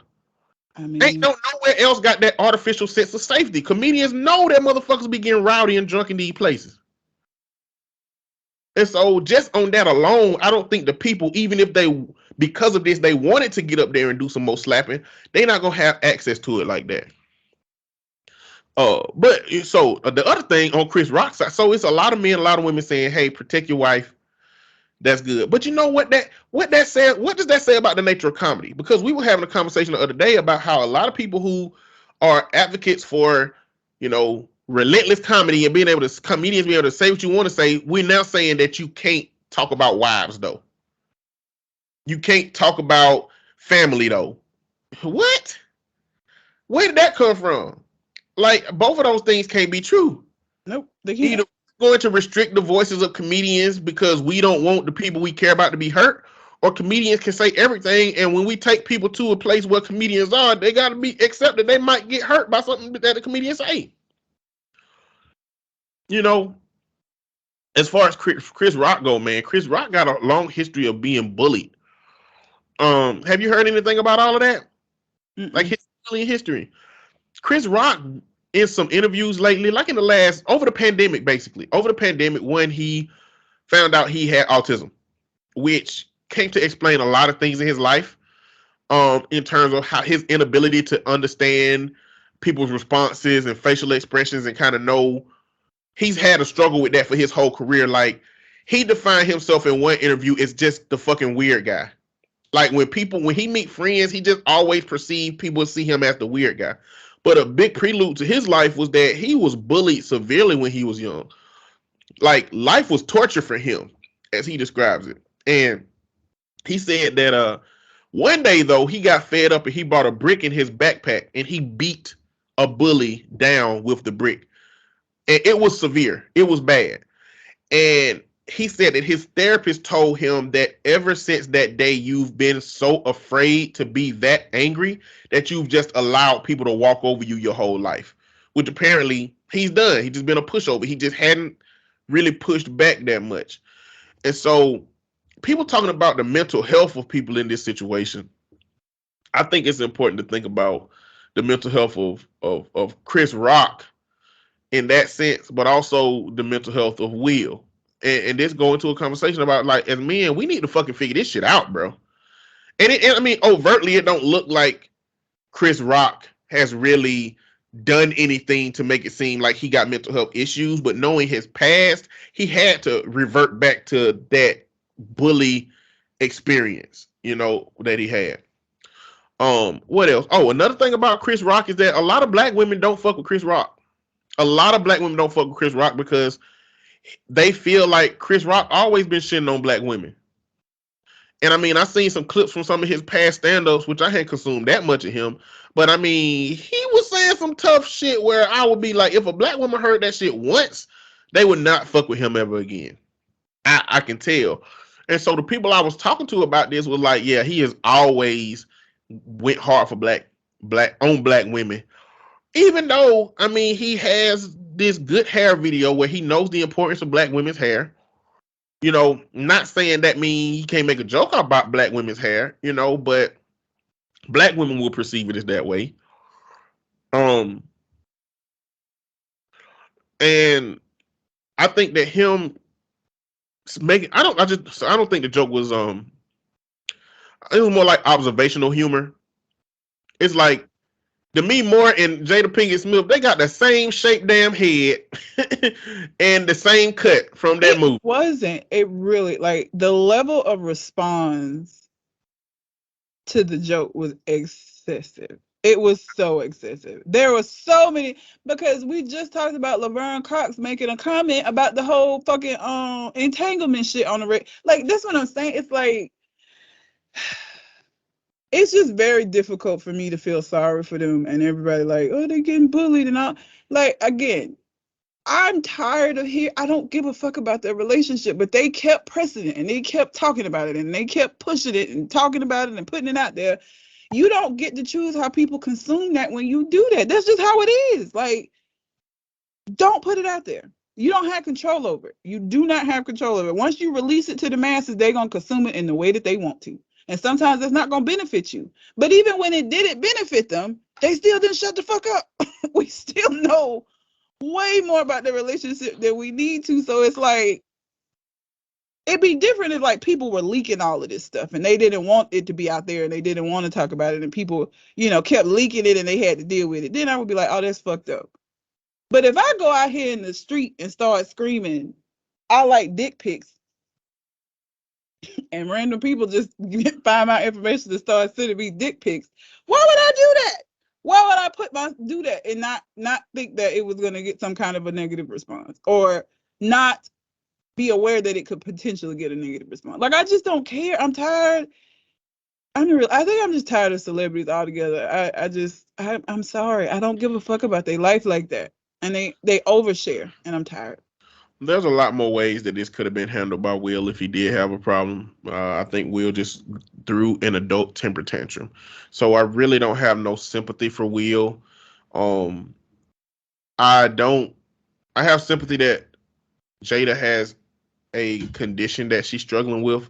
But another thought I had was like, what if she got something worse than alopecia and we just don't know it? Like Chadwick Boseman type situation. Like, what if she got? No. What if she, like, would it make a difference? Let me just ask this question. No. Would it make a difference if we found out that she had terminal cancer and was finna die in 2 months? No, because he didn't know that at the time.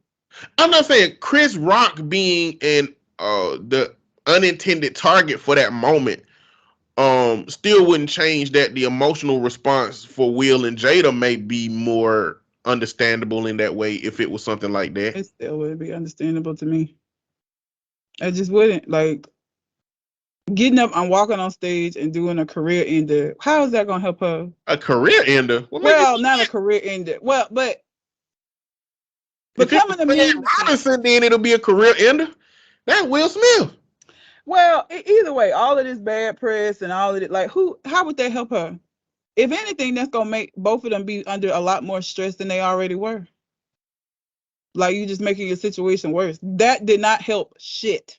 And that's the part of the conversation. That's another part of the conversation, because it's like, if for all the men talking about, protect your wife, if are the consequences that you can get from doing it worth doing it if you know the consequences are going to be problematic? Because I mean, I think so. she It's niggas that'll go to jail behind bullshit. So she I mean, been I'm sure there are men who feel like it is. it's but if it was at your holiday party and your boss said something about your lady, then are you gonna lose your job hitting your boss? What if Some it's of them would. a holiday party?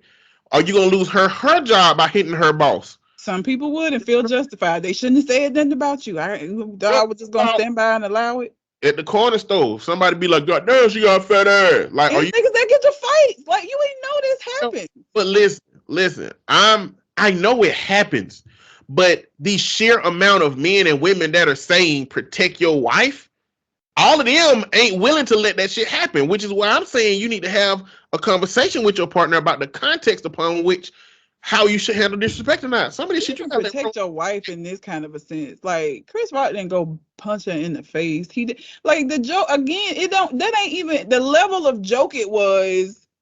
Don't even like I don't even know why we having the conversation about niggas protecting their wives from shit. Like protecting her from what? Like a base level surface joke? It wasn't but they even perceived as that bad. disrespect. What they perceived as disrespect. And all he said was that he would be on the lookout for G.I. Jane 2 because her head is bald. There were so many other worse things that he could have said that I would have been like, damn, that was kind of disrespectful. That though, like she's an actress that acts in movies, and he like made a comment about a movie. Ooh, oh my God, the disrespect. Like it's like I feel like and I mean I don't know how Jada views this. Like she might think, yes, Will protect it, I would have been like, nigga, you really got up and slapped him because he said that bullshit. Like that wasn't even that deep. Yeah, let's This bring was a surface let's bring it joke. down to poor folks. Like if poor jail, if working class Will and Jada were walking through Walmart, looking how they look, and somebody like, oh, G.I. Jane too. Don't nobody slap that dude in the mouth. Nobody slap that dude in the mouth. You just walk by. You just walk by because your ass do look like G.I. Jane. She fucking do look like she looks. That shit is reminiscent of Demi Moore in G.I. Jane. The haircut the same and they fucking got a little peanut head. And look, I'm not gonna sit up here and act like I don't know how important hair is to women. Okay, I'm not gonna act like if I lost my hair and was forced to be bald, that would very much impact me. Hair with women, women, you saw them bitches that was stealing hair. There was a whole little, there was a whole little situation where bitches was stealing like $400 hair from stores and shit. Like hair is a big thing for women. It is. It always has been. It probably always will be. So I'm not gonna sit up here and act like she might not have been hurt by that because she's struggling with the fact that she had to cut her hair. I'm not going to act like that may not be the case. I still feel like even with that being the case, the level of response was over the top. It was an overreach. It was too much. It was too fucking much for what it was. It just was. There are no words that somebody's going to say to me that makes me feel like this level of action was justified. It wasn't. It was overkill and it's stupid. And I would not want any man that I'm with to get up and embarrass me like that over a fucking bullshit ass joke. Because now we in the news and memes and shit again. Thanks, nigga. That really makes me feel good now. Now we got to be the topic of conversation for a whole goddamn week. Niggas are still talking. It's all kind of TikToks and shit making jokes. It's all kind of me. Like this did nothing good for her. This did not do anything. Is your hair purple now on purpose? Yeah. More purple. It ain't, I mean, it's maybe a little bit of purplish red in there, but it's mostly purple. It's pink and purple. It's purposely pink and purple. Yeah. So if you go to a comedy club and somebody was like, look at this red cabbage head looking ass lady over here. What you got in your head? You got fig dye, passion fruit. They just go through all the purple fruits about your head. Like, is that a level of disrespect that your partner should respond to? No, if we're at a comedy, like I said, So when we were at AUM, I don't know if you remember this. There was a comedian that came. They like paid and had a comedian come on campus, and they had a show. I can't remember which comedian it was. It was a fairly well known one, like from like Comic View days. I can't remember who it was. Anyway, who it was really don't matter. It was one of them people though that make fun of folks, right?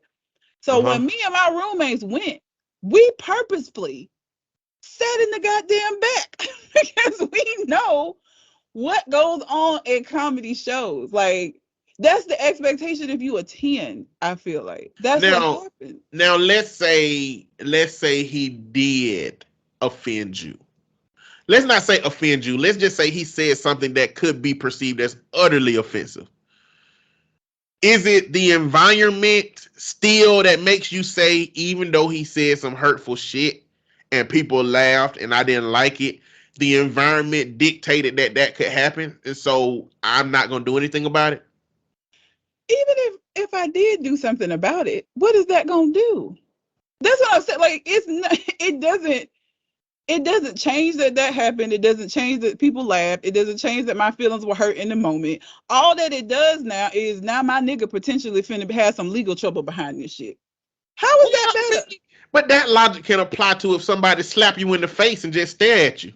Like, no, physical violence is a different situation. No, not with your logic, because yes, it is. Hitting them back don't do nothing. If they hit you and ain't finna do nothing else, what does hitting them back do?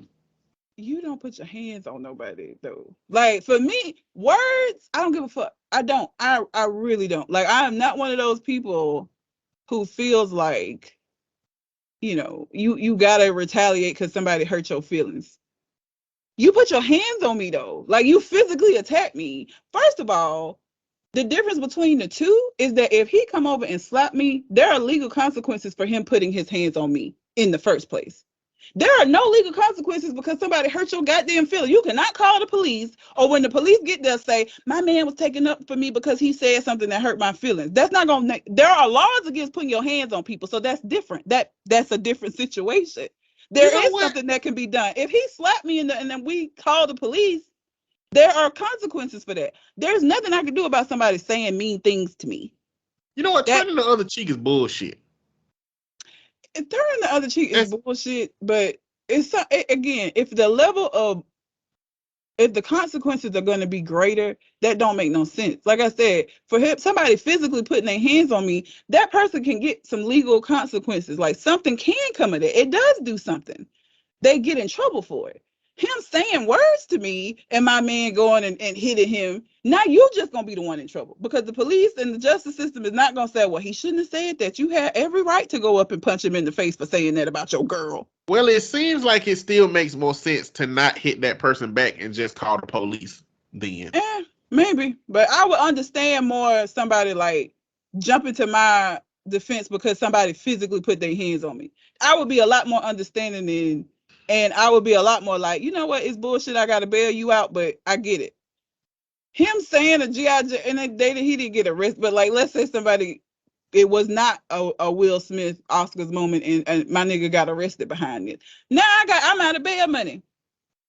Cause you got upset at a comedian for making a joke. The fuck? Look, you can't go to something like the Oscars where the people on stage are comedians who roast anybody and anybody can get it, and ask him to carve out a space for your wife not to be somebody that jokes get told on. It don't work like that. Like, if you don't want your wife to get joked on, or you think that she's too sensitive to handle it, or you're too sensitive to allow it to be said, you don't need to go to comedy shows with your wife. No. You don't need to go to comedy shows at all. You should just stay at home and let the people who can take that heat go. But again, it wasn't about that. It wasn't about the joke that was told. It was about Will Smith throwing a temper tantrum because he saw his wife have a little facial expression and he didn't know what the fuck it was.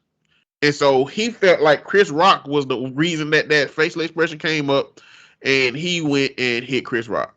And Chris Rock didn't deserve it.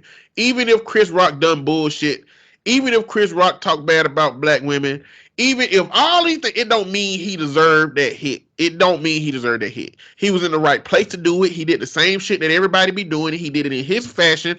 He targeted somebody that was at the front row who was going to be a part of the show, whose husband was up for a nomination. Like, this is what happens when you're that close. This kind of shit happens all the time. So I really don't care how you feel about Chris Rock. He shouldn't have got hit. He was doing everything he was supposed to do. And it made me empathize with him more knowing about his past. And it also made me wonder with his autism diagnosis, how much he really struggles reading a room. How much he really struggles reading the relationships between people and how jokes impact people and things of that nature. Like, how much has he really learned to do that? I mean, versus does he struggle? That part don't even, because this is a joke that any comedian, autism or not, would have made. Because it's a very surface level. Like, there is no reason to think that anybody was going to get that look. And there are comedians that don't give a fuck about you getting mad. But, like, I don't think this had anything to do with him not being able to read the room or knowing that I don't think anybody would have knew. Not even that. I mean, like, just across his career, knowing that Will or Jada may have a problem with this if he told that joke. You know what I'm saying? Like, contextually speaking, in his mind, does it reset all the time? Like, he's not connecting the past instances where they talk about Will and Jada talked about, or Will talked to him about a joke he made about Jada before. Like, in his brain, is he saying, you know, I should tread lightly about these kind of jokes about certain people because this thing might be this? And this joke ain't one of those, but it's like, if I had told a joke on you, 3 times in the past, I would definitely think twice about telling a joke on you this time, especially if I had issues communicating with you based on the last joke. Like, you didn't like the last 3 jokes, and now I feel like this one is going to be safe. Safe is still relative. That person might not want to hear nothing from you. But is that even the job of the person telling the joke? You know what I'm saying? Because he don't write all his jokes. It said that Amy Schumer wrote this joke. But the thing about it is, they practice. So, like, let's say he couldn't do that. They practice these jokes beforehand. Like, they don't go out there on the stage and wing it a lot of time. Most of it. And so this has been run through other people. And Jada already had this haircut at that point in time. Yeah. She been had this haircut. I don't know when she enough to know how long she even had the haircut. It's been a little while. I don't really, again, I'm sorry, I'm just really sick of them. So, like, I don't remember exactly when. It wasn't enough time for the joke to be previously written. It wasn't written on the spot. It wasn't one of those situations. Like, I just don't. It's so fucking stupid, bro. Like, and again, it's just been, and you can't escape it. If you get on social media, it's that we're a weekend and people are still talking about this shit. I'm tired. It's like, I can never hear another thing about Will and Jada and die happy. I don't want to hear nothing else. I don't care. I don't want to know nothing else about their life. Acting your movies, that's cool. But I don't give a fuck about nothing else going on with them. I'm tired. Like, I feel like it's harassment at this point. Like, shit, I don't care about your life or your relationship or your marriage or whatever. If it works for y'all, cool. Just shut the fuck up about it, please. Please. It's such a difference between them and, like, other couples that you don't never hear nothing about. Like, Beyonce and Jay-Z are a lot more vocal now. Beyonce made Lemonade, but it's still in very calculated ways, right? They don't put all of their shit out there. No, when that Solange elevator shit happened, that shit was in the news cycle for a long time. What you know about? It was, but that was not that's some, like, even that was, they never came out and talked about it. They never, like, everything that got talked about their situation was conjecture, because they never came out and said shit about this. So what? Will issued an apology and Jada posted a tweet. I'm not even talking about this situation. I'm saying that they talked a lot before this about their shit. I'm not talking about this specific situation. I'm just tired of hearing about them in general. Listen, like, well before it wouldn't be like this if men didn't get so mad about the August Alsina thing. It would not be this. Like, the red table talk been going on for years. It wasn't even that big of a conversation. It was just another family talking about their family. The Kardashians, it's a whole bunch of people that do that shit. On all of them housewives show, everybody's talking about their family. They do, and look at how much people have comments and say shit about the Kardashians. That's all it's like when you do that, there's shit that come with it. People gonna have they opinions, and they're gonna say shit. The Kardashians get talked shit about all the time because of them oversharing, and that's fine. And I think they okay with it. You don't ever really hear them complaining too much about it. They kind of have the sense that all publicity is good publicity. But for the people that were saying, well, Will and Jada could only take so much, people been saying all of this shit about them. People been saying all this shit about them because of them. We wouldn't know any of this. Even with the August Alsina thing, when August came out, they still didn't have to say anything. Like I said, I feel like that got blew up when they did the red table. That's what blew that situation up. It wasn't August talking before that. Because really, it's August Alsina. Like, who really following him like that? He don't have a level of stardom, I feel like, for people to have really, like, it wasn't as big as it was until they did the red table talk. And they talked about it. That's all I'm saying. Like, I don't feel bad for you. If you put your business out there, you don't have control over how people respond to it. And good and bad. You know, the reason that they talked about it is because everybody was talking about her grooming him because of not knowing how old he was, not knowing how long it was ago, about the depression. Didn't change any of that. People that feel that way are still gonna feel that way and feel like she was just trying to cover her ass. They didn't change it. But there is a certain level of information that starts to trickle upon your name that talking about it helps you more than it hurts you. It didn't though. Did it help? I'm not saying it do. I'm just saying a PR team would tell anybody to do it. How you handle it is different. Now, if Will Smith would have been not empathetic, but more excited and looking like he took some Red Bulls instead of looking like he just watched fucking The Lion King Mufasa die, then it wouldn't be the same. It wouldn't be the same. It would be, they still be mad at Jada because, they don't want women to have their own body autonomy. But it wouldn't be the same as it is. The reason it's as bad as it was, that talk was because it looked like Will Smith was finna cry the whole time. Yeah. So there's a way to have that conversation to where it don't become what it did for them. They just had it wrong. It ain't like they shouldn't have responded to it. Like you said, they didn't have to, but it ain't no guarantee that that would have helped or hurt the situation. And so what I'm saying is like that part of the situation, their hand was still forced into talking about themselves in a way that they weren't trying to talk about themselves because they've been successfully not talking about themselves that way for a long time. And they had to have made the deduction that they could no longer successfully not talk about themselves in that way because of the events that transpired. It was wrong, though. They did not deduce that correctly. Because, again, it went on for way longer after that red table talk. And that's when all of the jokes and stuff started. It didn't help. No, whether it would help or not does not. The decision to have the conversation don't guarantee results. Whether it's accurate or not don't make a difference. It could have went well. It's went well for other people before, but at the end of the day, still, what people? What damage are you willing to take?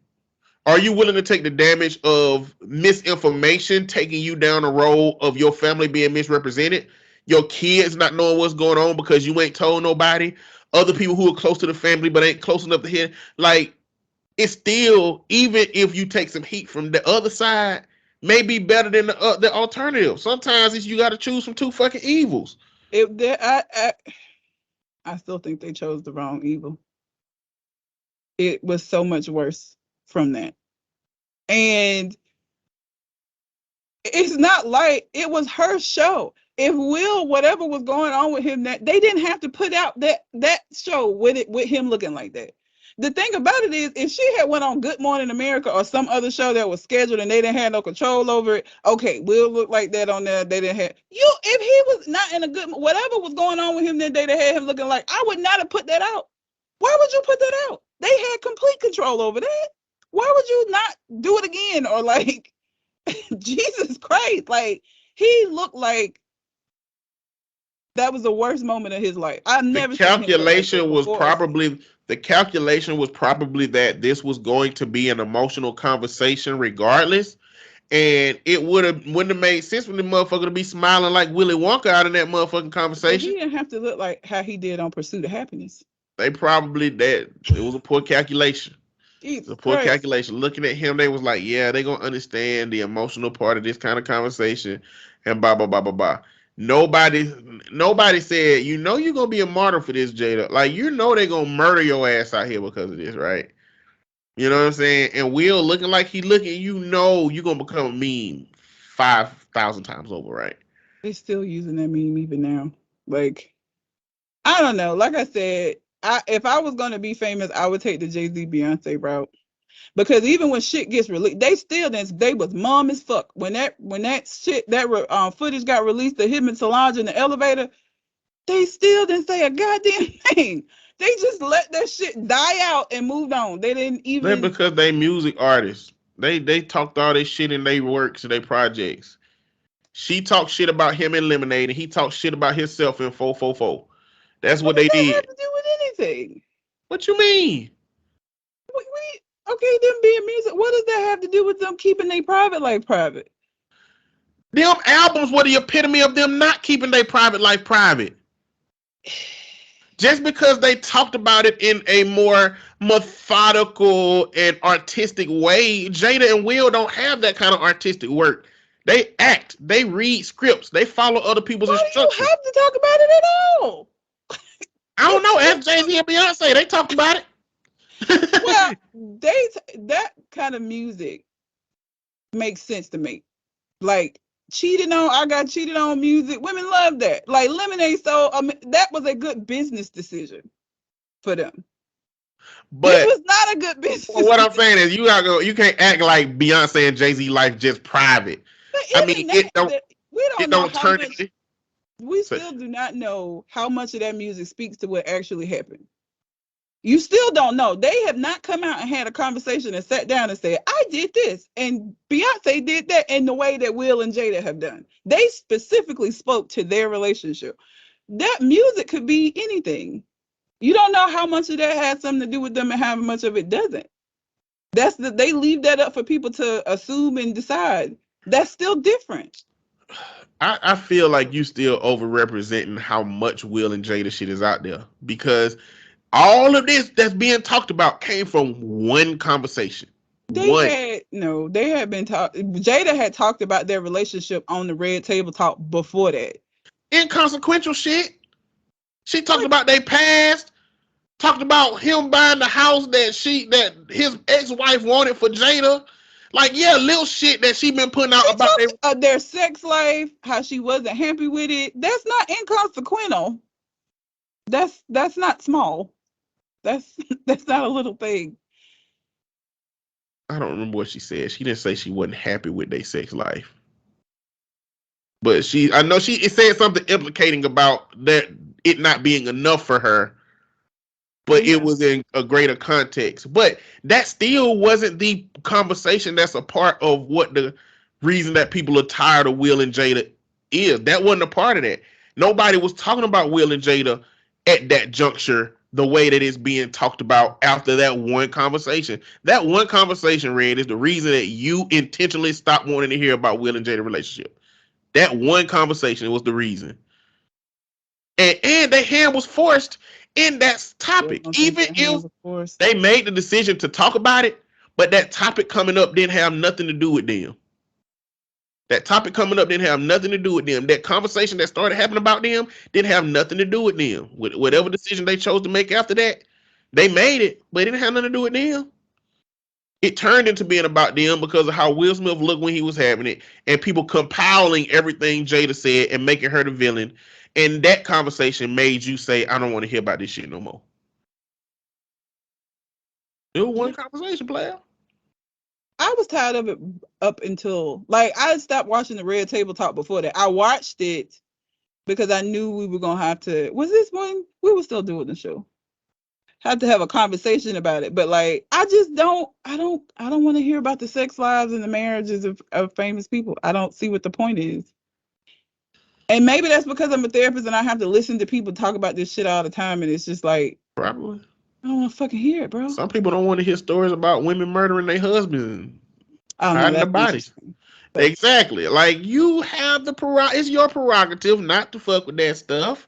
But people eat it up. People eat it up all day long. it's not like this ain't been making people clout for the longest. It's how they edit these shows, and this is what it does. And that's fine. But again, for the people that are saying that they had just had enough and it was too much.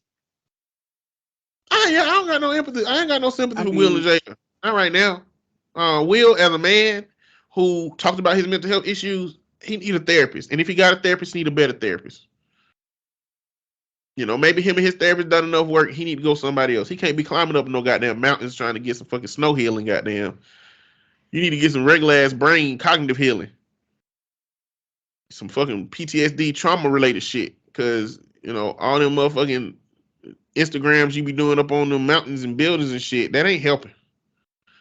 You came right back down here to the Grammys, Oscars, and slapped a man in the face because he told a harmless ass joke to a wife who should be able to handle the shit, because it ain't like she ain't been being roasted over the last goddamn since August Alsina. Like, if she can't handle that piece, come on, man.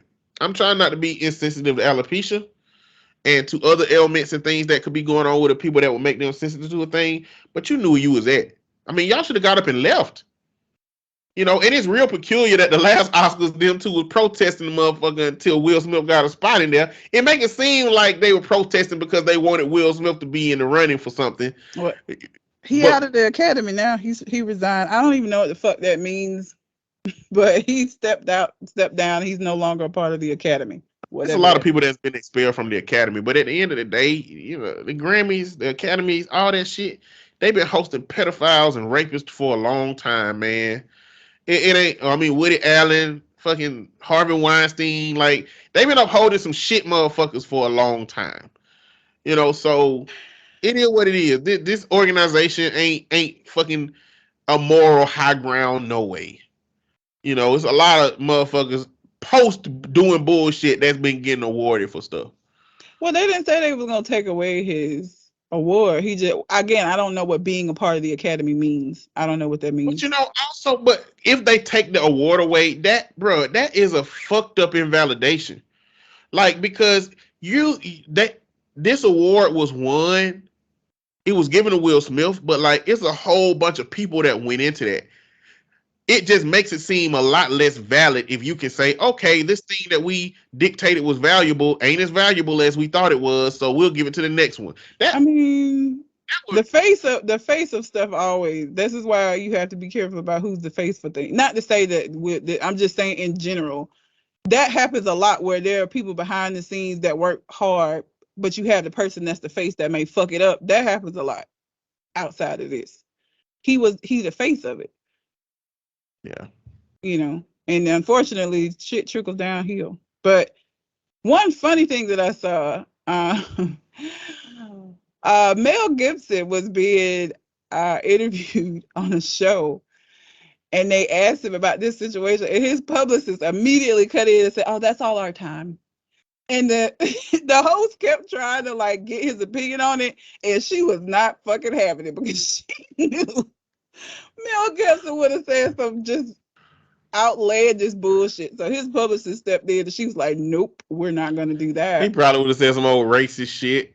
She cut that shit out quick. And when he asked again, he was like, James, that's all our time. That's gonna be it." Bro, don't ask Mel Gibson and Russell Crowe nothing about no damn black people. Oh, she cut in so smooth. You remember Russell Crowe, Azalea Banks was on party with Russell Crowe, and he kicked ass out. Yeah, yeah, don't ask them nothing about the blacks. They don't fuck with them. Well, I'm sure he asked to get some kind of a crazy soundbite from Mel Gibson, which is why the publicist was like, "Not today. You're not finna make him be a meme. We're not finna go down." That's a publicist. That's the publicist that you need on your side, is a bitch like that who gonna keep you from making a fool of yourself. That's who you need. We over 2 hours, but listen. I didn't think that a time would come where something happened to an actor that I value that I immediately knew I might not see any more of that actor's work or anything new. So news about Bruce Willis done really, it hurt for real. Yeah, it is. I didn't realize how much I love Bruce Willis in everything I see Bruce Willis in. To see him have aphasia which is a cognitive disorder where you can't find the words you need, you can't write, like you lose a lot of your ability. And it would be one thing if like we didn't know about this, but at the point that the family comes out and said that he is retiring or taking a break from acting, it got to be rough. It got to be bad. It got to be to a point where they can't stop people who talk to him from realizing that something is wrong. I hate that. I really do. And That makes me sad. To be honest, I couldn't think of anybody who like Bruce Willis. I really, really like Bruce Willis. Yeah. And when I saw that, I was like, no. Like, and that was the first time I've had that reaction as it came to an actor who I might not see that shit again. I just didn't realize how much Bruce Willis would intertwine. Like, the two movies I've probably seen the most in my life is The Negotiator is number one for some reason. I have seen that movie so many times. I like it. But then also Die Hard, the first Die Hard. Die Hard with a Vengeance is my favorite one because it's him and Samuel L. Jackson and the two of them. That's my favorite. But Die Hard used to always come on the holidays. And so you can see Die Hard over Christmas time 5 or 6 times before the holidays over. Oh, yeah. Just because it's a movie that takes place during the holiday season. So I used to see it all the time under that context. But yeah, with Avengers was my favorite one because at the beginning they had Bruce Willis with his sign that said it said something about niggers. And the goons saw him and Samuel L. Jackson came out and saved him. And they're like, why you save me? He said, if they kill you in the hood today, there's going to be 30 cops in the neighborhood with itchy trigger fingers tomorrow. I was like, oh, shit. I like how that movie started off, though. That was a good movie. Well, and their relationship as a group, it was just funny. They were funny together. Yeah, they were. I don't know why they let goddamn... What else they playing together? They played in Pulp Fiction together. Did they play in anything else together? No. Sure they did. I mean, they probably have, yeah. Some damn paperwork, but I know they played in Pulp Fiction. Except I don't think Bruce Willis and Samuel L. Jackson. I don't think they crossed paths in the movie though. It was John Travolta and Bruce Willis that crossed paths. Oh, in Pulp Fiction they didn't. Yeah, John Travolta. Yeah. He sprayed John Travolta up in that house when he left that gun on the counter. Because he interacted mostly with Ving Rhames. Yeah, he interacted with Ving Rhames. Oh, yeah. Yeah. Ving Rhames get his booty took. Yeah. Yeah, he rescued him. Yeah. Yeah. So that was who he interacted with mostly. It was a hell of a movie, y'all. If y'all ain't seen it and you heard all these little moments we just talked about from it, yeah, it's that weird. It's such a random fucking occurrence of things. Like, if you come in on the middle of that movie, you will not know what the fuck is going on. Nah, because it's Quentin Tarantino, which means he match the movie up. He cut it into little different pieces. You have to watch it from beginning to end, or you're gonna not know what's going on. And even watching it from beginning to end, it's still very disjointed. Matter of fact, Leroy Ketchum, he got one of them bad motherfucker wallets, don't he? I think he does. Yeah. Which is another part of Pulp Fiction. Yeah, you should watch it. You just have to see it. Yeah. I had a couple more news items that I'm just gonna mention. Ron DeSantis signed the Don't Say Gay bill with his bitch ass, number one. And I'm gonna talk more about that next week because I do want to let the week catch up with that news and what that what processing comes from that in terms of how it progresses, how it looks. But in short, the bill is written so vaguely that they say that it's for teachers to not be able to teach your kids from kindergarten to 3rd grade about anything sexual, which is never even a thing. They just do this shit in election year. They create a problem that don't exist, get people behind a non-existent problem, and then create legislation behind it. But the legislation is written so vaguely that the stupid people who voted for the legislation to solve the problem that don't exist, it really has an impact on a lot of other problems. So they really kind of used all this trans moment to create legislation that's really going to allow them to get back to their roots of what they really trying to do, which is inhibit homosexuality. Is there another one? Oh, I'm gonna let this story develop too, and we'll talk about it next week. But the Amazon union, the first Amazon union was created in New York, and it may not sound like a big deal, but the dude who is the president of the union got fired 2 years ago because he was advocating for better conditions in the warehouse that they were working in. And he got fired because they say that he wasn't following workplace rules, but they fired him because of him organizing a protest. And the lawyer said that he's not that intelligent and he's not that well spoken in the first lines of how they, tried to paint him. And now he done came around and organized the union, the first one that come about. So, be careful who you goddamn be talking that shit to. And this the statement he made after they won. They said, we appreciate Jeff Bezos for going to space, because while he was in space, we were organizing a union. Fucked them up. But anyway, I want to talk about that, but we'll talk about it next week because we don't know further than we plan on going. All right. Yeah. You got anything else on your mind? I do not. All right. Well, until we come to the next conversation. We out. Holla.